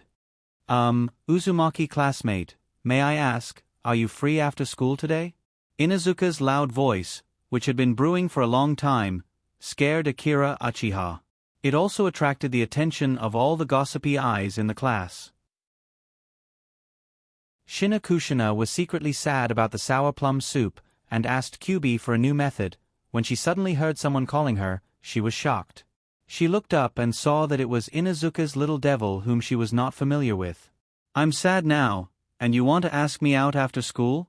What kind of joke is this? This is the guy who first started to laugh at her red hair. Shina Kushina was in a bad mood, so how could she be nice to him? Get lost. Who are you? Hua. Akira Uchiha seemed to hear the sound of his heart breaking. Chapter 113. Ninja School Focus Interview 6th Year Class A. Inuzuka's interview. When I was young, my grandpa often said this to me. Xiao-ji, it doesn't matter if you're a ninja or anything else. You must aim for first place and work hard to improve. Right now, I have something I want to say to my grandpa in the kingdom of heaven. Grandpa, does this fulfill your expectations of me? Ranking of least want to be his girlfriend number 1. Ranking of most hated boys number 1. Ranking of number of confessions rejected number 1. The above content was the self-evaluation of Inuzuka, who achieved the Triple Crown. The content was transferred from the second special episode of the Ninja School Focus Interview. Frowny face Inuzuka. San's confession failed again? This is the truth behind the consecutive failures. Inuzuka, San, who was rejected, walked back to his seat in a daze. As soon as he returned to his seat, Uchiha Ryu, who was next to him, looked at him and laughed. Inuzuka, San, your confession failed again. Inuzuka, San widened his eyes and said, how can you accuse me like this? What innocence? I saw with my own eyes the day before yesterday that you confessed to the girl in the next class and was rejected on the spot. Inuzuka, San's face turned red, and the veins on his forehead bulged as he argued, how can treating someone to a meal be considered a confession? This caused everyone to laugh, and the classroom was filled with a cheerful atmosphere. After a while, the black-faced Nishimura Shogun walked in. The second period was still his class. Of course, in the following days, Nishimura Shogun was in charge of all the classes in the ninja school. As for why, most of the ninjas were sent to the battlefield, so the ninja teachers in the school were pitifully few. Okay, little brats, go back to your seats. Nishimura, San walked into the classroom with a thick stack of paper. Ah, that's just too crazy. School just started and there's an exam again? Seeing the thick stack of white paper in his hand, the little ghosts who were still very excited a moment ago immediately wailed. That's not it. We're not going to do anything else in this class. We're just going to ask about everyone's dreams. Write them well. Nishimura Shogun shook his head. Dream. Wasn't this kind of thing written in the first grade? Chen was a little confused. Nishimura Shogun gestured to the paper in his hand. This is the dream you wrote down when you first came to Ninja Academy. Now, 6 years have passed, and you are about to graduate. Soon you will become a genin. I think many people should have forgotten their original dream of becoming a ninja. While handing out the stack of white papers, Nishimura Shogun said, I will send these things to you. Take a look at your dreams. 6 years have passed, and many people's dreams have changed. Nishimura Shogun kept handing out pieces of paper. In a while, you will continue to write down your current dreams on this piece of paper. Akira Uchiha nodded. A dream is a beautiful thing. The reason why this thing is beautiful is because it contains the purest truth, kindness, and beauty of people. A dream is a dream because it only exists in a dream. An idea that is rationally planned out is called an ideal, not a dream. Therefore, Akira Uchiha doesn't like the word dream very much. Compared to a simple dream, he prefers to have an ideal, because it's something that can be achieved as long as you plan your resources and work hard. But speaking of it, he has forgotten what his dream was 6 years ago. Watergate, what did you write 6 years ago? Watergate smiled and was about to answer when Akira Uchiha nodded. Well, you don't have to say it, I already know. Akira Uchiha knows that Watergate has always wanted to be Naruto. Of course, Rope Tree's dream should also be this. Whether it's the so-called dream of Watergate and Rope Tree or their down-to-earth ideals, they are aiming for Naruto's position. However, with his teacher Orochimaru, Shinakushina, Hyuga Himeji, and others, Watergate and Rope Tree's competitive pressure is quite high. Oh, I almost forgot that there's also a boy named Shimura Danzo who chases after his dreams. Speaking of which, Danzo is actually very inspirational. He's just like the old man who took the college entrance exam for many years in his previous life. If Wood Leaf also peed, it should be reported like this. XXX years old Wood Leaf old man, Shimura Danzo, has participated in Naruto's election 4 times in a row in 50 years. Although he has been defeated repeatedly, he is very persistent. We look forward to his dream. In the end, Danzo really succeeded. This is really an inspirational story. Unfortunately, in the end, this inspirational old man was killed by terrorists. On the day of the attack, a terrorist organization called Akatsuki claimed responsibility. So, this incident tells us the importance of anti-terrorism. Mikoto, what did you write at that time? Akira Uchiha looked at Mikoto. Mikoto smiled and didn't answer him. As for the little fox Shinakushina, Akira Uchiha didn't ask. After all, she came to the ninja school in 2nd grade. Akira Uchiha was also very interested in his wish 6 years ago. What would it be? Then Nishimura Shogun looked at him with inexplicable eyes, and then handed him his paper. He saw the words written on the paper. I wish for the shinobi world to be destroyed. Oh, I didn't expect him to be so enlightened 6 years ago. Akira Uchiha's old face blushed. He also had a Chunibu moment. Akira Uchiha saw Mikoto tightly covering the white paper in her hand. She didn't want Akira Uchiha to see what she wrote. Her face showed a rare embarrassed look. Don't look. Mikoto refused to let Akira Uchiha see. Mikoto, I like you the most. Akira Uchiha said to Mikoto. To what extent? Mikoto still covered her paper. Like a bear that likes spring. Akira Uchiha thought for a moment. A bear in spring? Mikoto raised her face. Her cheeks were dazzling white under the sun. What is a bear in spring? In the spring field, you are walking alone, and there is a cute little bear coming from the opposite side. Its body is like a cat's velvet, and its eyes are round. It said to you, Miss, hello, would you like to roll around with me? Then you and the little bear hugged each other and rolled down the hill full of clover, playing for a whole day. Don't you think it's great? Mikoto thought for a moment, and then nodded. That's great. I like you so much. After this sentence, Akira Uchiha saw Mikoto's face become redder and redder, and finally gave up resistance and lay on the table. All right, you can only take a look. Mikoto handed the paper over to Akira Uchiha, allowing him to take a look at it. Then, she hurriedly took it back. Akira Uchiha could clearly see that even Mikoto's ears had turned red. She wanted to protect the one she loved. That was Mikoto's dream 6 years ago. I have found the one I love.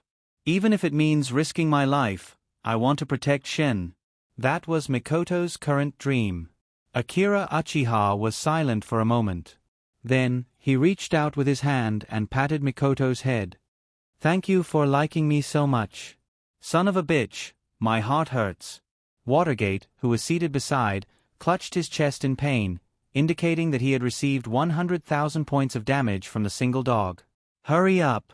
I have to find a way to interrupt them, otherwise, the damage from the single dog will be more than that.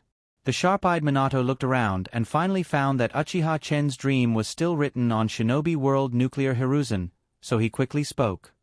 Chen, you haven't written it yet. Sensei will be back soon. I see. Akira Uchiha picked up the pen again, and under Mikoto's curious gaze and Watergate's helpless gaze, he wrote these words on the remaining half of the white paper. I want to be a little bear in spring. End of Ninja School Volume.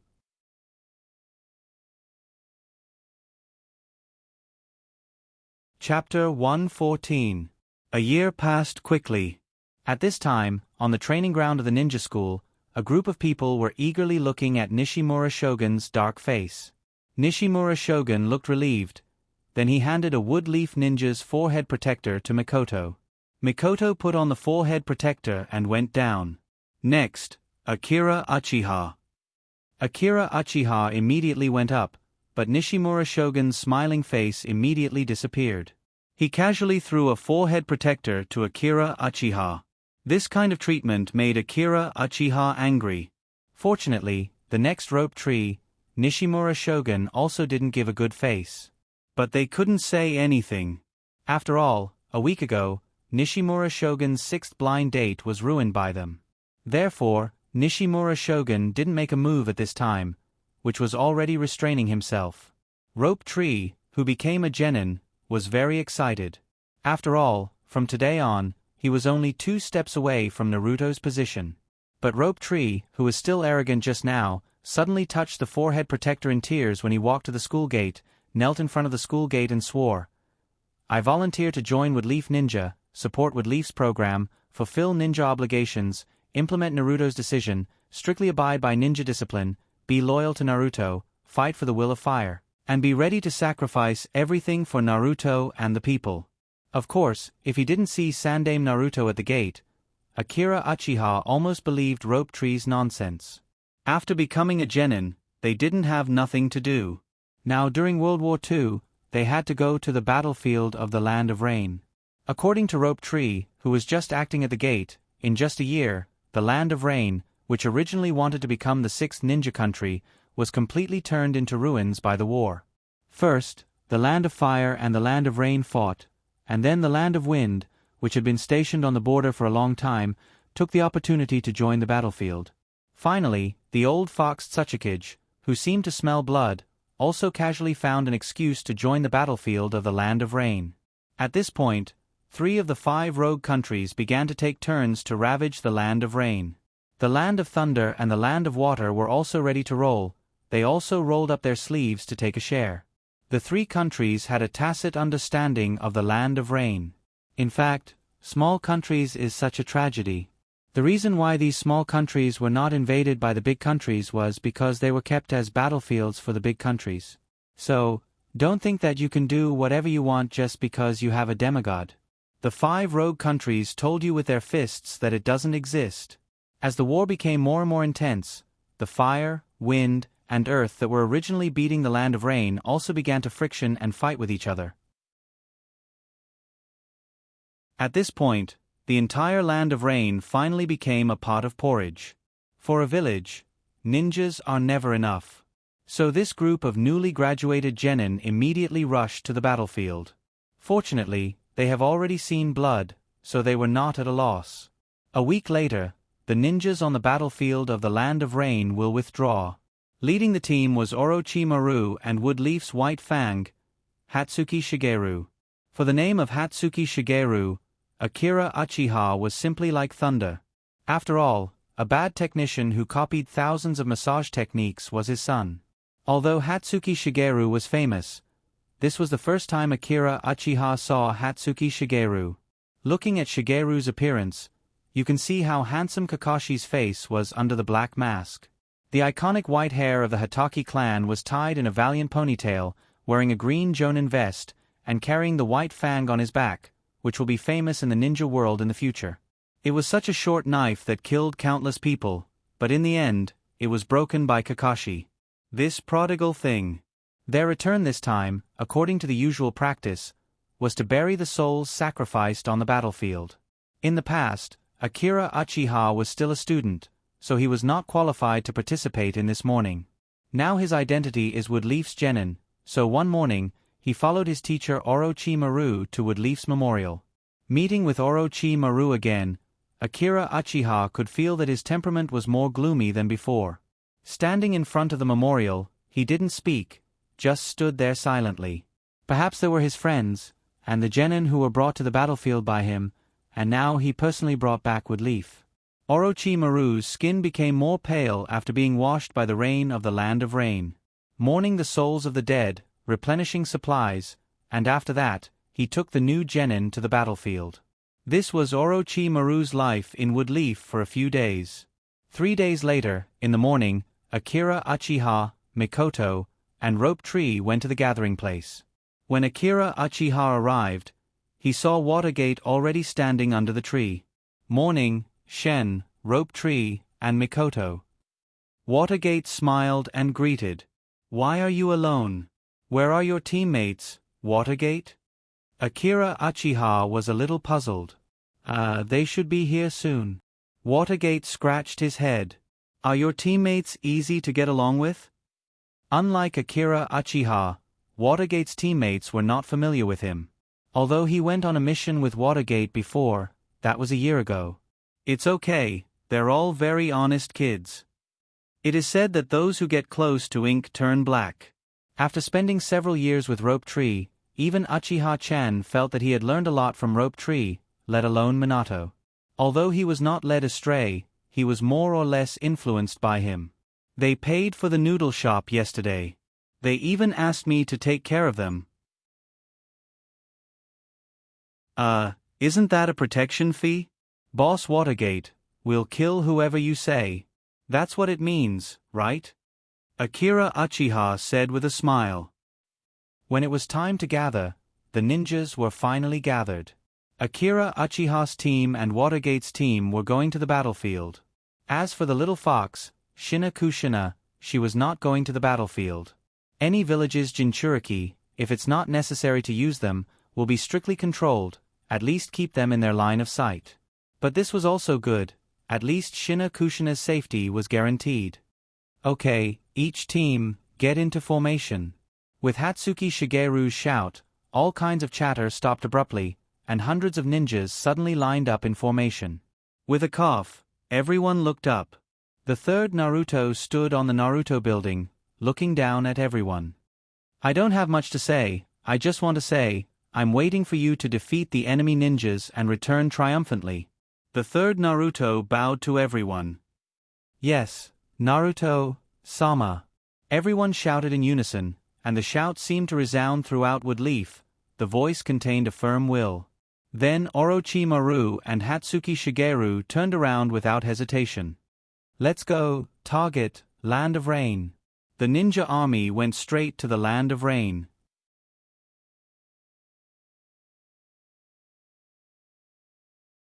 Chapter 115.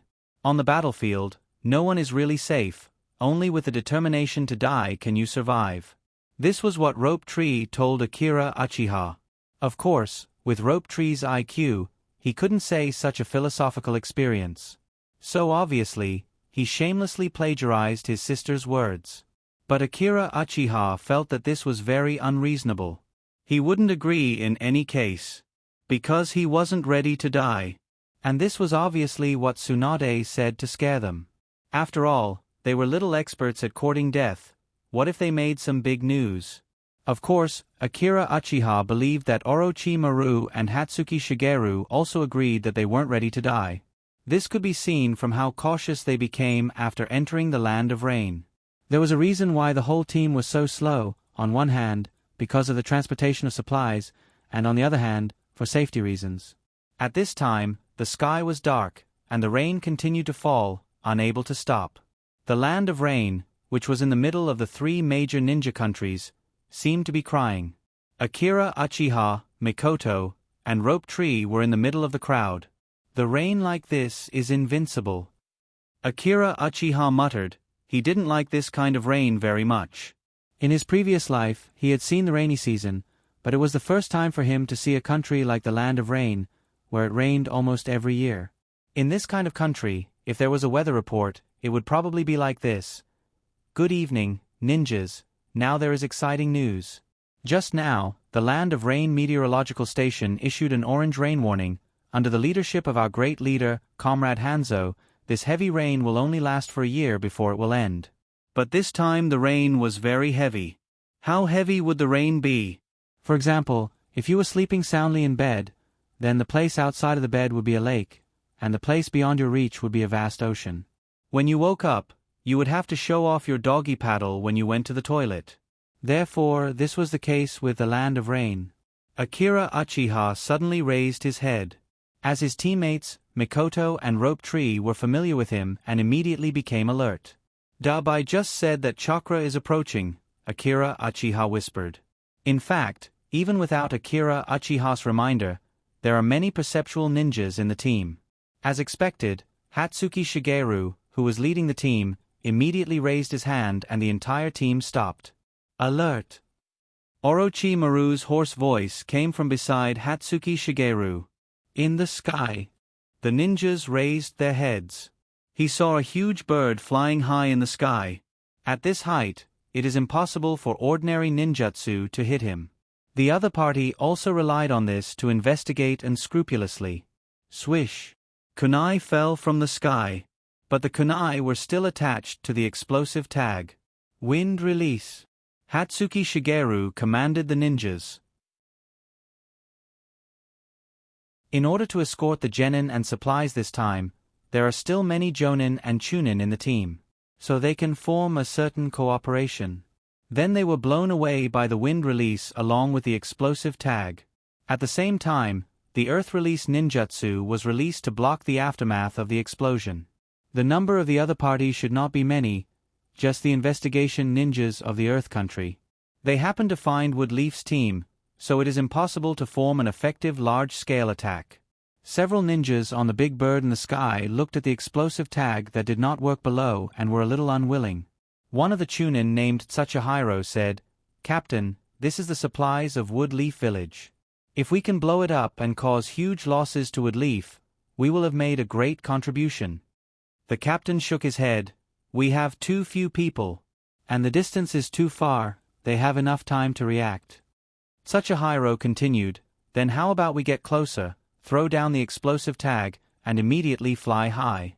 We are in the air, the other party can't hit us." The captain hesitated, "But the order of the village is for us to investigate." "Captain, this is a great contribution. As long as we succeed, we may be promoted to jonin." The captain struggled for a moment, then nodded. Then a ninja ordered the big bird to fall quickly. Just when the big bird fell to a certain height, Tsuchihiro saw a group of young genin in the team. "Woodleaf has fallen to this point now?" He put a mocking smile on his face. Just when they stopped at a height that they thought was safe. The next moment, a figure jumped into the air. Then, a cold light flashed in the sky. A lightning-release condensed sword intent rushed into the sky. In an instant, the majestic rain seemed to be forced back half a point. Several ninjas only felt the fear of death approaching. ZZ. In an instant, the lightning-release chakra was like a sharp knife, cutting through the big bird. The feeling of body paralysis suddenly took away all the combat power of several ninjas, and they fell from the sky. Hatsuki Shigeru, who landed, took back the white-toothed short sword. His handsome face was expressionless, and his white ponytail flew with the wind. Uchiha-chen couldn't help but sigh with emotion. This time the word handsome can be used. The ninjas who landed struggled to raise their eyes, and a trace of fear appeared on their faces. Then, a few seconds later, there was no breath. After the ninjas died, someone immediately came to collect the body. After all, the dead ninjas can also open their mouth to speak information. Shigeru's eyes signaled to the Hyuga clan ninja next to him. A few seconds later the ninja said, "There is no one else here." Hatsuki Shigeru nodded. After all, they have a lot of supplies and genin in their team, so it's better to be careful. "How far are we from Woodleaf's camp now?" Hatsuki Shigeru asked. In the team, a Woodleaf ninja took out a manual, which was actually a small map. After looking at it for a while, he pointed to the northwest and said, "Through the forest in front, we should be there." "Got it." Hatsuki Shigeru nodded. The rain that had just become a little sparse began to become dense again. He stood in the rain and scanned the surrounding environment with his eyes. The cold rain dripped down from his forehead protector, fell on his jonin vest, and finally fell to the ground along the vest. "Let's go," Shigeru said and rushed to the northwest. Hundreds of ninjas followed his footsteps.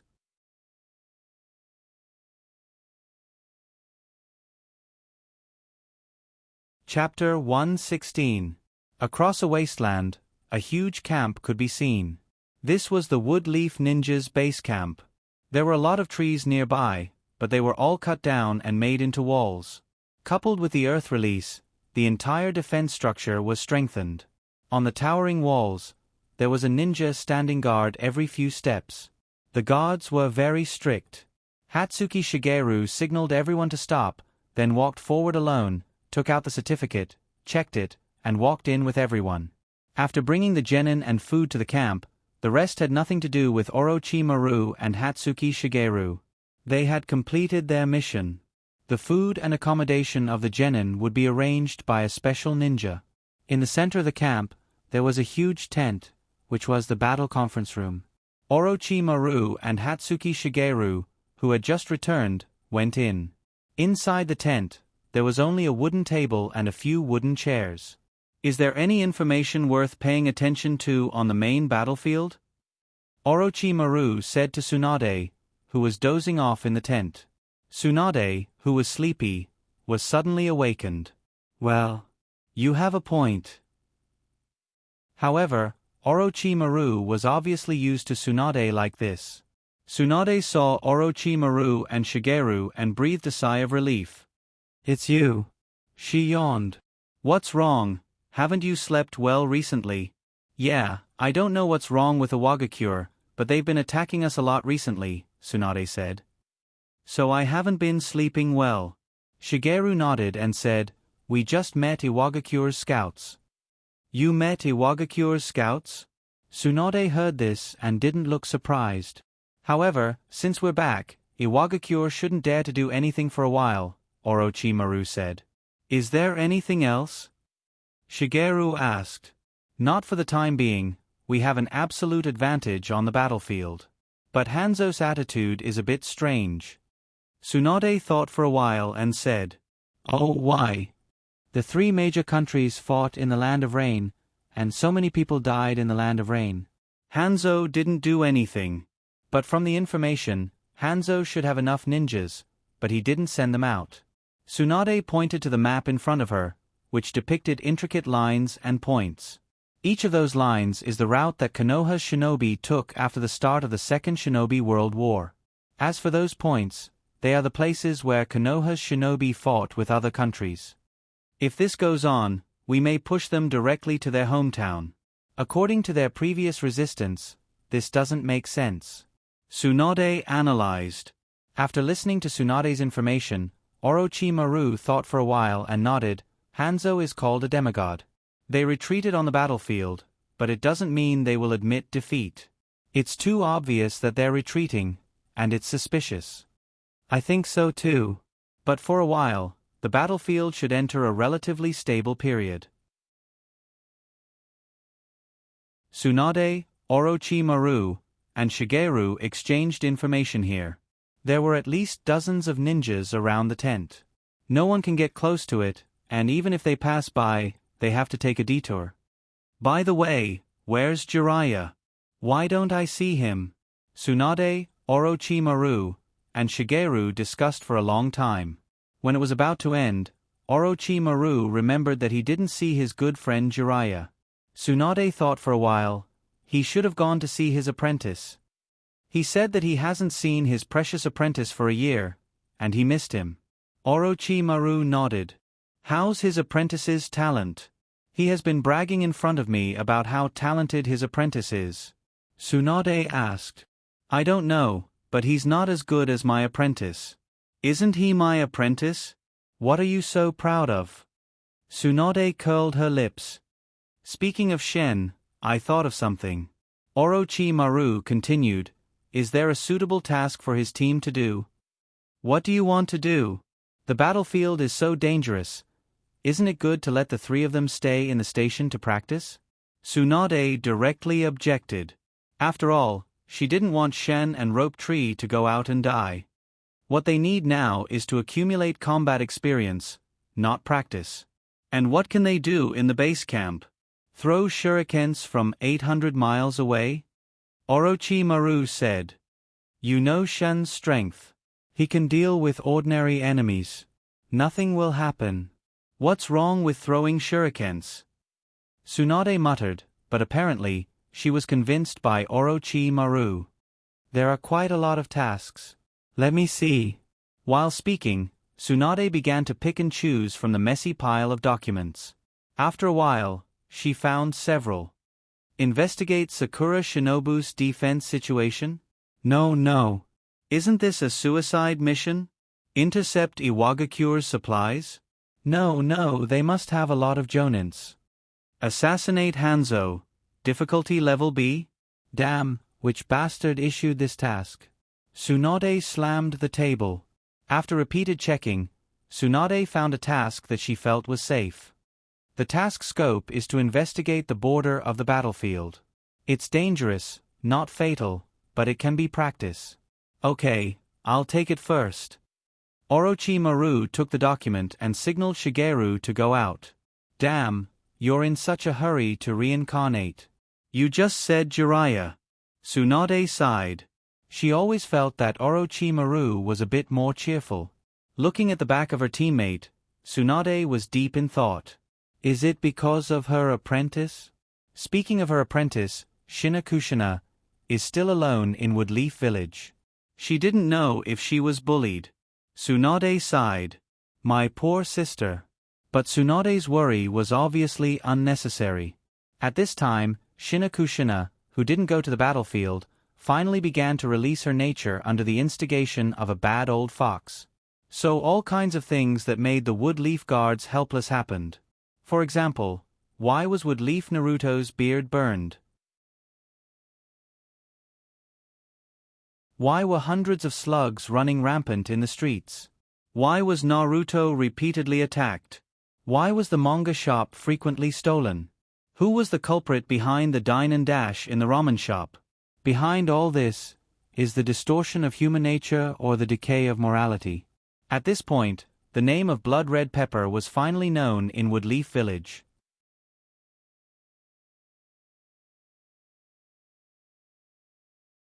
Chapter 117. Akira, Uchiha and Rope Tree stood at the door of their tent, looking at the wall in the distance. The wall was covered with traces of battle, and then it was reinforced with a new earth release. So it gave people a sense of complexity mixed with the old. The old represents the past, and the new represents the future. For the ninjas of Woodleaf, this simple wall can make them feel at ease. After all, people are social animals, and ninjas are no exception. Being with their own people, even if there are only a few of them, they will feel a lot more at ease. For them, inside the wall is Woodleaf, and outside the wall is the world. Looking at the drizzle outside, Akira, Uchiha and Rope Tree took off their pants and began a water splashing activity that is suitable for both the old and the young. Then 2 water release soared into the sky. In fact, in this activity, everyone perfectly showed the spirit of fighting faster, higher, and farther. So Akira Uchiha even suspected that a certain sport spirit was sublimated from this ancient skill. I heard that many genin have been in the camp for several weeks. Rope Tree shook a certain part of his body and revealed his news to Akira Uchiha. Isn't it good to stay here? It's safe and comfortable. It's been raining outside, and this weather is not suitable for going out to do tasks. Akira Uchiha put on his pants and stretched. But I have already asked, when the enemy comes, the genin throw shurikens and it's over. This is too cautious. Rope Tree said as he glanced at his feet with his eyes. He didn't know if it was the rain or something else, but he always felt that his feet were a little wet. Akira Uchiha laughed. What's wrong with being cautious? At most, it's just walking slower, but it's very safe. But I want to fight with the enemy. Can throwing shurikens count as fighting with the enemy? Akira Uchiha curled his lips. Why not? When you go back later, you can say that you fought with a demigod. For Rope Tree's complaint, Akira Uchiha can only pretend that he didn't hear it. Who told you to be just a genin scum? There's no other way. At this time, a figure holding an oil paper umbrella in the distance came over. Orochimaru, sensei, aren't you very busy? Why are you here? Rope Tree grabbed Orochimaru's clothes with his right hand and rubbed it before letting go. There's not much to do. Orochimaru looked at the enthusiastic rope tree, and then led the two into the tent. After Orochimaru sat down, he said, "In the coming days, Tsunade and I may be very busy. I can't possibly bring you guys around the battlefield all day long. Although you've killed people and carried out 2 A rank missions, you've already killed people. But those 2 missions are missions. Most importantly, although your combat power is much higher than many ninjas, compared to the teams that rely on the accumulation of missions, you don't have enough experience in commanding on the battlefield." Orochimaru hesitated and then said, "In view of this, Tsunade and I discussed, she felt that you lack training, you should go to the battlefield. It's a life and death mission. She even wants you to assassinate Hanzo." "What? Assassinate Hanzo? Tsunade isn't a spy, is she? Otherwise, why would she push them into the fire pit?" Akira Uchiha listened to Orochimaru's words and was a little stunned, but Rope Tree was a little eager to try. Orochimaru sighed, "But I think it's too dangerous. I tried to persuade her, but the effect wasn't very good. In the end, I insisted on giving you a relatively simple mission." After saying that, Orochimaru took out a document from his arms. "Here are some maps and information in the vicinity, including the information of the team in the place where your mission is." Akira Uchiha took the document and looked at it. This mission is mainly responsible for some intelligence investigation, of course, the elimination of the surrounding ninjas. Akira Uchiha nodded and looked at the information in his hand for a while. Orochimaru stood up and said, "Akira Uchiha, I appoint you as the captain of the first team, leading Thousand Rope Tree and Uchiha Mikoto to perform the mission." "Yes. That's good. I'll inform Chunin to take you to a familiar place." Orochimaru finished and was ready to leave. When he was about to walk out of the tent, he turned around and said, "Don't hate Tsunade, she's doing it for your own good." "Oh, Orochimaru, sensei is good to us." Rope Tree was a little touched. After Orochimaru left, Akira Uchiha continued to look at the information in his hand. But the more he looked, the more he felt that something was wrong. This so-called reconnaissance and elimination mission on the edge of the battlefield, to put it bluntly, isn't it just a wretched development, and then picking up heads everywhere? When Akira Uchiha, Mikoto, and Rope Tree packed up their things, Chunin, who was sent by Orochimaru to lead the way, had also arrived. In this way, Akira Uchiha and the other two rushed to a border area in the eastern part of the Land of Rain as an intelligence ninja. Although it was a little dangerous to go out, Akira Uchiha didn't feel anything, and Mikoto didn't show any reluctance, as long as she could fight with Akira Uchiha. Rope Tree, on the other hand, was a little excited, and showed off in front of Watergate several times before leaving. Of course, Tsunade certainly won't let them go to the place where the fighting is frequent. For them, what they lack is experience. During the war, they only need to pick up some heads and make some contributions to be promoted to Chunin, and they don't need to pass the Chunin exam. The one who led them was Woodleaf's Chunin. This person has always been an intelligence ninja, so he is very familiar with the remote paths in the Land of Rain, and can easily avoid many traps and dangers. Under the leadership of Chunin, the three safely arrived at a small town in the Land of Rain.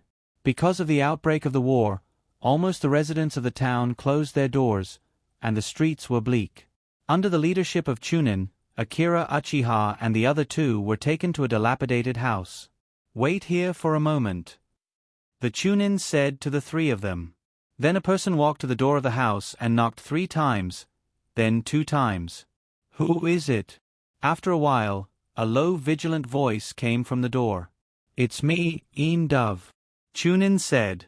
The person in the house paused for a moment, then continued. "Oh, no."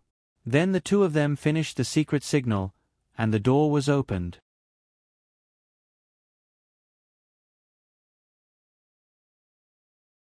Chapter 118. When the wooden door opened, a robust man with a hideous scar on his face walked out. When he saw Chunin, he nodded.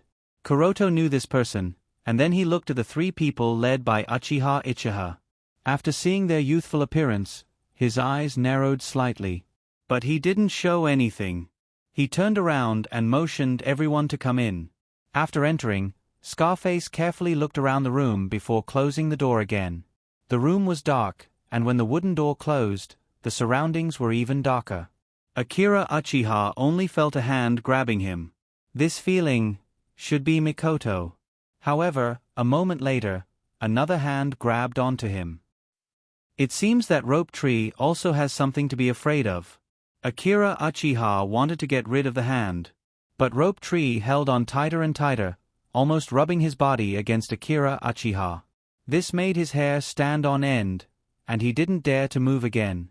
"Are we being followed?" The voice of Scarface came from the front. "Don't you know what I can do? I'm sure no one is following us." Dark Dove replied confidently. "Yeah." Scarface responded. After a while, the scarred man continued to talk to the Chunin. In the application report, the captain should have indicated that he wants some more experienced ninjas. "We don't have anyone here who wants to be a nanny." Scarface's tone sounded calm, but there was a trace of anger in it. Although Akira Uchiha couldn't see Scarface's face, his face should be very ugly. It's no wonder that 3 genin around 10 years old should be taken to some low-level missions by the instructor. However, they were brought here. Wasn't it obvious that they were going to be nannies? "I know. But you know, Iwagakure has been attacking the base camp recently. There's not enough manpower there." Dark Dove explained. And Dark Dove approached Scarface and whispered, "Let me remind you, their sensei is Orochimaru-sama." The scarred man fell silent and didn't say anything else. He knew Orochimaru. He was one of the commanders in this battle. He was Naruto-sama's disciple. He was not someone he could offend. In the darkness, Akira Uchiha sighed. It seemed like he had been mistaken for a backdoor entrant. Akira Uchiha wanted to shout out loud. In fact, Rope Tree was the only one who got in because of his connections. He was a ninja with real strength and good looks. The atmosphere in the room became awkward. Suddenly, the sound of nails scraping against the floor was heard. Then, with a creak, a beam of light shot out from the ground in the center of the room without any warning. Then, a deathly pale hand reached out from the ground. In this cool and terrifying atmosphere, a woman's head suddenly popped out. This woman was in her 20s and had short hair. She looked around and saw Akira Uchiha and the other two. "Come down." The female ninja spoke. Her voice was calm but pleasant to the ears. Then, except for the scarred man, everyone else entered the basement. Obviously, the scarred man was going to stay outside. In case of an enemy attack, the ninja in the basement could respond immediately. After entering the basement, it was brightly lit, and there were 3 passages leading to unknown places. Is this the only support for these 3 brats? When we went out to investigate, we encountered Iwagakure's Jonin, and we lost 3 Chunin. What the hell is the camp thinking? What can these 3 brats do? Before the woman spoke, a young man in his early 20s came over and said with an angry expression. He completely ignored the presence of Akira Uchiha and the other 2. Akira Uchiha looked over and found that this person's face was a little pale, and his footsteps were weak.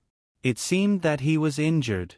The mission here was dangerous but not fatal, and it was easy to train people. Someone actually died? Could it be that Tsunade-sensei switched the mission midway? The female ninja frowned and looked at the young man. "Ruji, the higher-ups have their own ideas. Pomero, it's better not to send these 3 brats. What else can they do besides being a burden?" Ruji argued with her. The woman named Yu Luo glanced at him and sighed. It seemed that she didn't want to continue to argue with him. Then she said to Akira Uchiha and the other 2. "My brother's brain is not very good. Please forgive him. You should have rushed for a long time. Go and rest first." Akira Uchiha and the others nodded and didn't care about Ruji's words. There were 3 passages in the secret room, one in front, one on the left, and one on the right. It seemed that the passage on the right was their resting place. Akira Uchiha and the other 2 followed Pomero into it. Soon after, they saw a place with many small rooms. They could vaguely see that there was only a simple bed. The condition was very simple. Pomero in front of them led the way. Although it's not appropriate to say this, please adapt to the environment as soon as possible. As my brother Ruji said before, we have some rock ninjas moving around. It's not very safe. It's normal to suddenly discover them. A lot of people have died recently. I don't want you to be the next batch, Pomero said in a flat tone. Then she pointed to a small room and motioned them to go in. Thank you, Pomero-san. Rope Tree showed a cute expression and tried to get closer. So, what do we need to do? Kill. Pomero looked at Rope Tree and said, the enemy likes cute children like you the most. Rope Tree was stunned when he heard this. Ahaha, I lied to you. Pomero laughed. Our main task is to investigate and report to the camp. Of course, occasionally we have to kill people. By the way, have you killed anyone? Pomero suddenly turned her black eyes and looked at the three. Akira Uchiha nodded. Is that so? That's good. You know, the first time I killed someone, I was so scared that I couldn't even use the triple body technique. Pomero said seriously. Well, Akira Uchiha was really worried about Woodleaf's quality education. How did such a girl survive until now? Well, you can rest for a while. Later, someone will explain the situation to you in detail. Pomero smiled and left alone. After Pomero left, Akira Uchiha and the other two entered the room she had pointed before. The room was very simple with only 3 beds. Hey, Chen, why are they being so unfriendly to us? Rope Tree asked as he put down his backpack that he had bought from the country of soup. They think you're a backdoor entrant. What? Rope Tree was angry. I'm a strong and handsome ninja, not a backdoor entrant. Akira Uchiha sat on the bed and looked at Rope Tree. Then how did you get the Wood Leaf Cup special prize? What? Rope Tree didn't react for a while. If you're not a backdoor entrant, how did your first year painting, My Grandpa Naruto, get the Wood Leaf Cup special prize?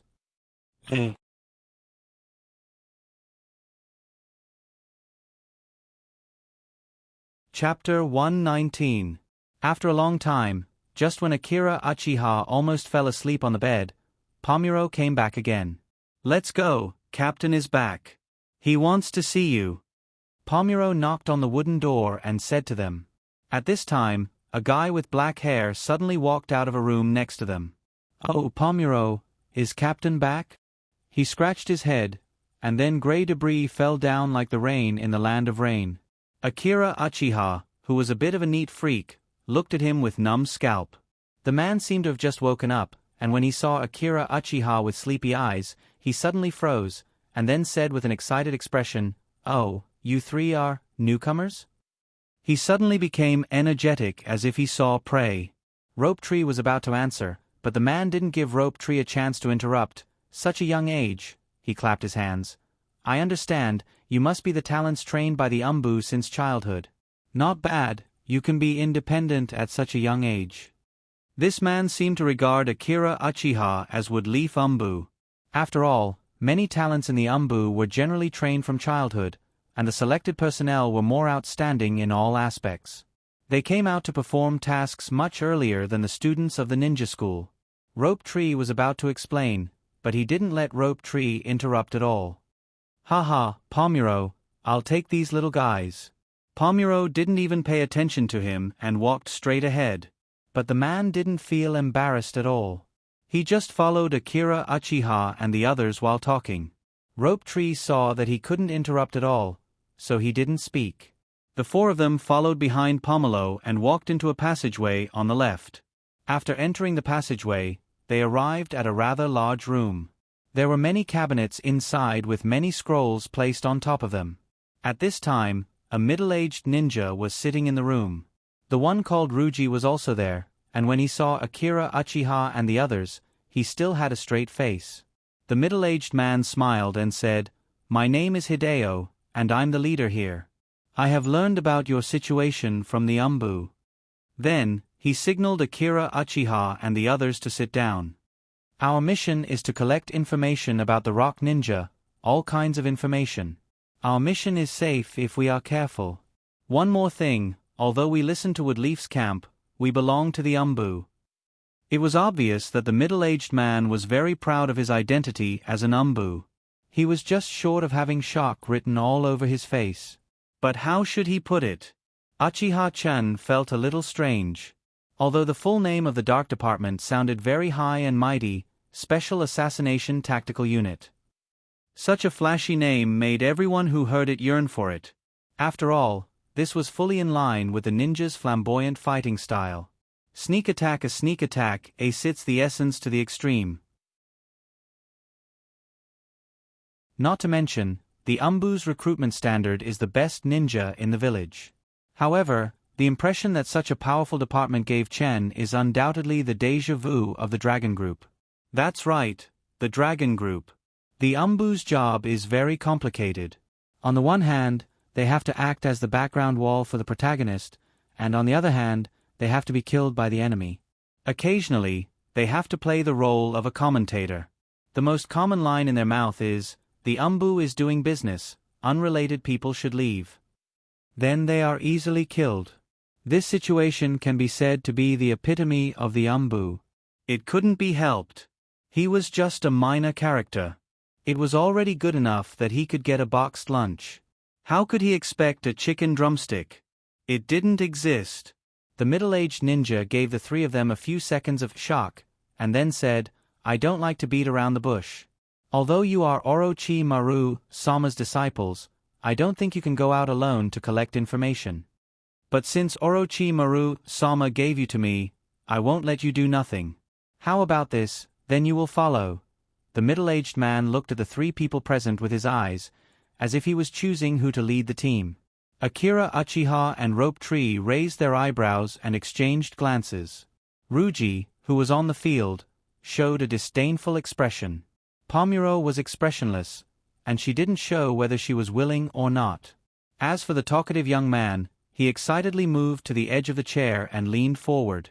It seemed that he was eager to take over the three of them. "Then Pomuro, I'll leave it to you," the middle-aged man said.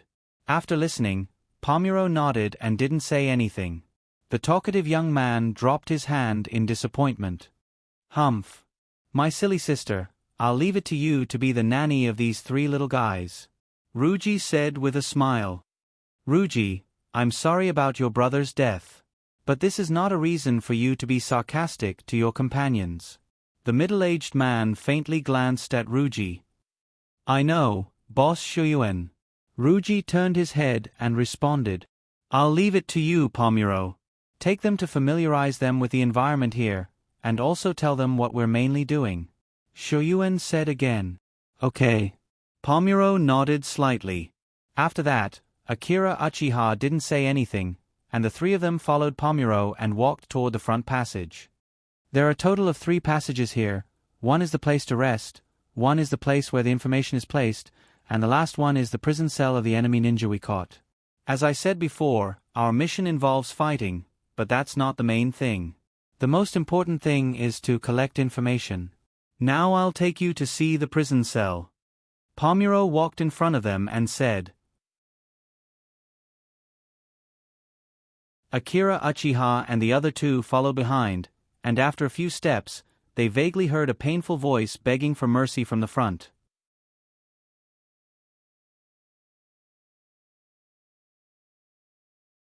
Chapter 120. Behind Pomuro, the faint screams became more and more clear, as if there was some kind of torture going on inside. Pomuro turned the handle, opened the iron door, stepped on the stairs, and walked up the narrow stairs. The hard stone steps spiraled down, and the steps were broken and full of dents. When they reached the end of the room, they found that there was no one in there. There were only a few tied-up ninjas. They were tied up with iron chains, with whips next to them, and all kinds of candles. Akira Uchiha almost thought that he had come to the wrong place. When he looked at them again, he saw that their bodies were covered with all kinds of whip marks, green and red mixed together.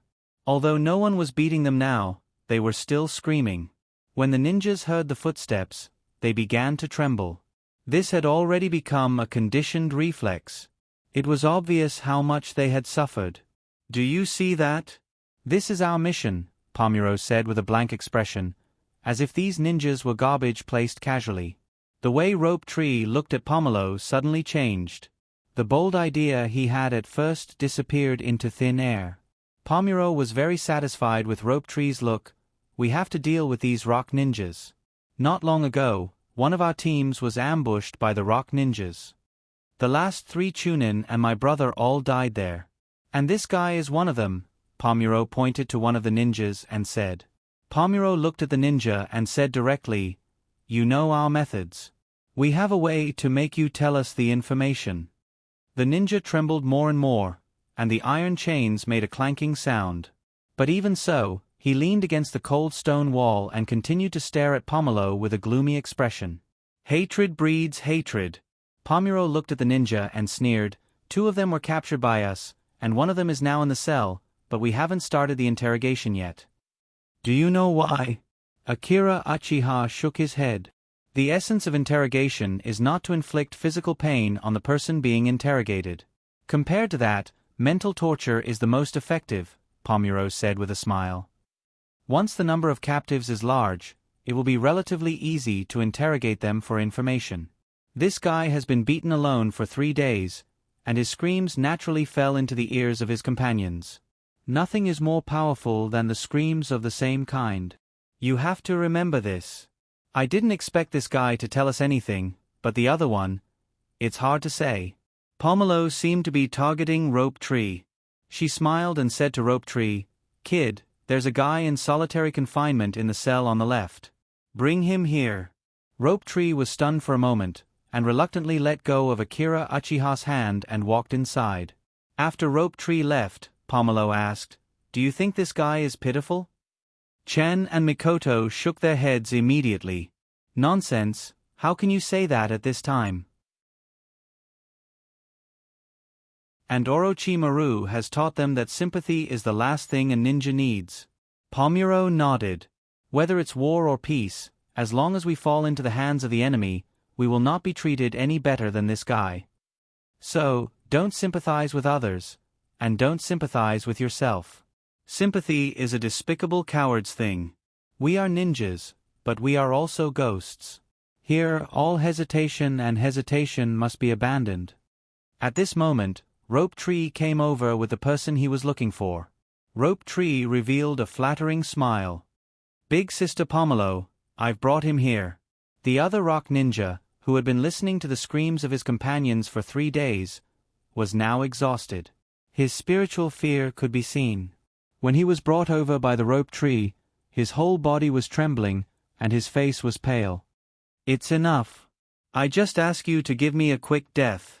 I will tell you everything I know. I just ask you to give me a quick death." The man was obviously frightened to the point that he couldn't take it anymore. His eyes were lifeless as he said weakly, "Hatred can also breed fear. You see, it's that simple." Pomuro said, "Yes, you can bring him back. Give him a pen and paper." Pomuro nodded and continued to speak to Rope Tree. "Rope Tree, it's your turn. I need you to interrogate him." Pomuro turned and pointed to the rock ninja next to him. Akira Uchiha nodded. "Sharingan." Then the twin Tomo appeared. Looking at the Sharingan, Pomuro was a little surprised. "Damn, you are a Uchiha, you should have said so earlier. You made me waste so much time talking to you. Kid, how old are you this year?" Pomuro asked curiously. 10 years old."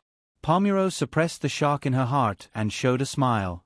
"Then you don't need to torture him, you passed the test." Akira Uchiha was puzzled. In addition to the general physical and mental torture, there is also the Yamanaka clan's ability to read the memories of the dead. Then there is the hypnotic effect of the Sharingan. Pomuro smiled. "A qualified investigative ninja always has to know one. Since you have opened the Sharingan, there is no need for you to learn other methods. Our team doesn't accept trash. You have proved that you are not trash." Pomuro turned to Mikoto and saw that Mikoto's eyes were also blood red. She nodded. "You are qualified, you can go back." At this time, Rope Tree, who was holding the prisoner back, heard this sentence. With a pleasantly surprised expression, he turned around and prepared to go out with Uchiha-chan and the others. Just as Rope Tree opened the door, Pomuro's voice came. "Wait, the brown-haired kid. You stay." Rope Tree's body was a little stiff. Akira Uchiha showed a regretful expression. "Seize the opportunity, Rope Tree." Akira Uchiha prayed silently in his heart. Then the iron door opened and closed again.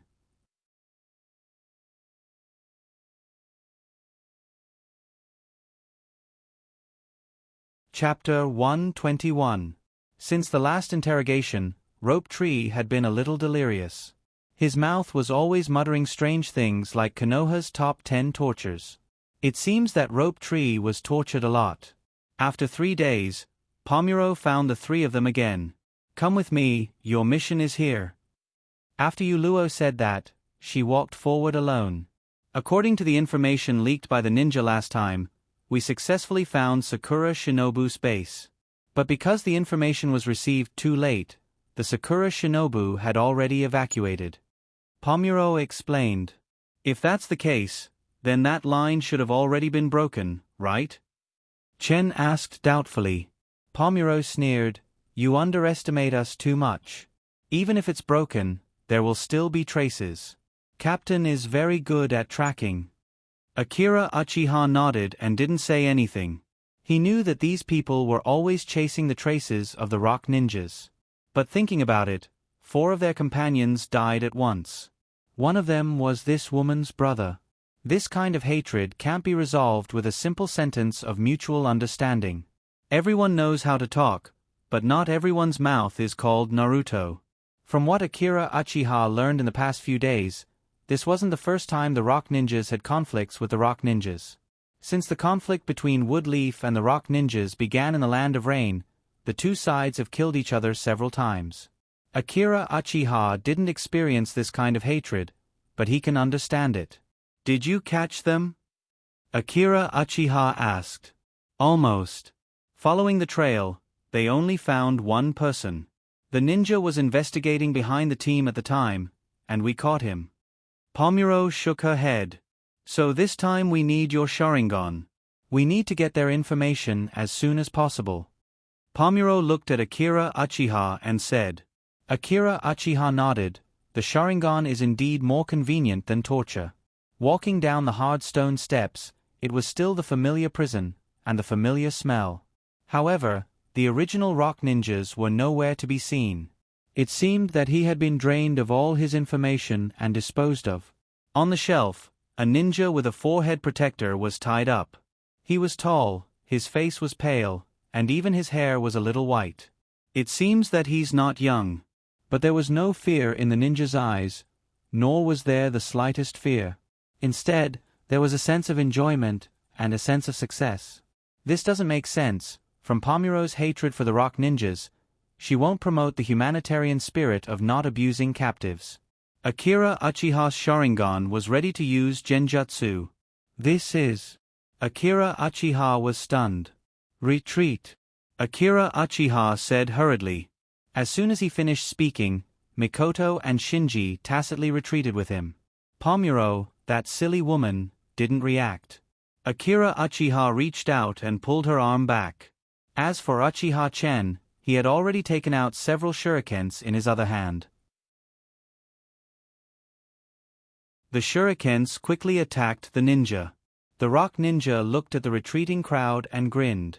The shurikens pierced his abdomen and neck. He was about to die.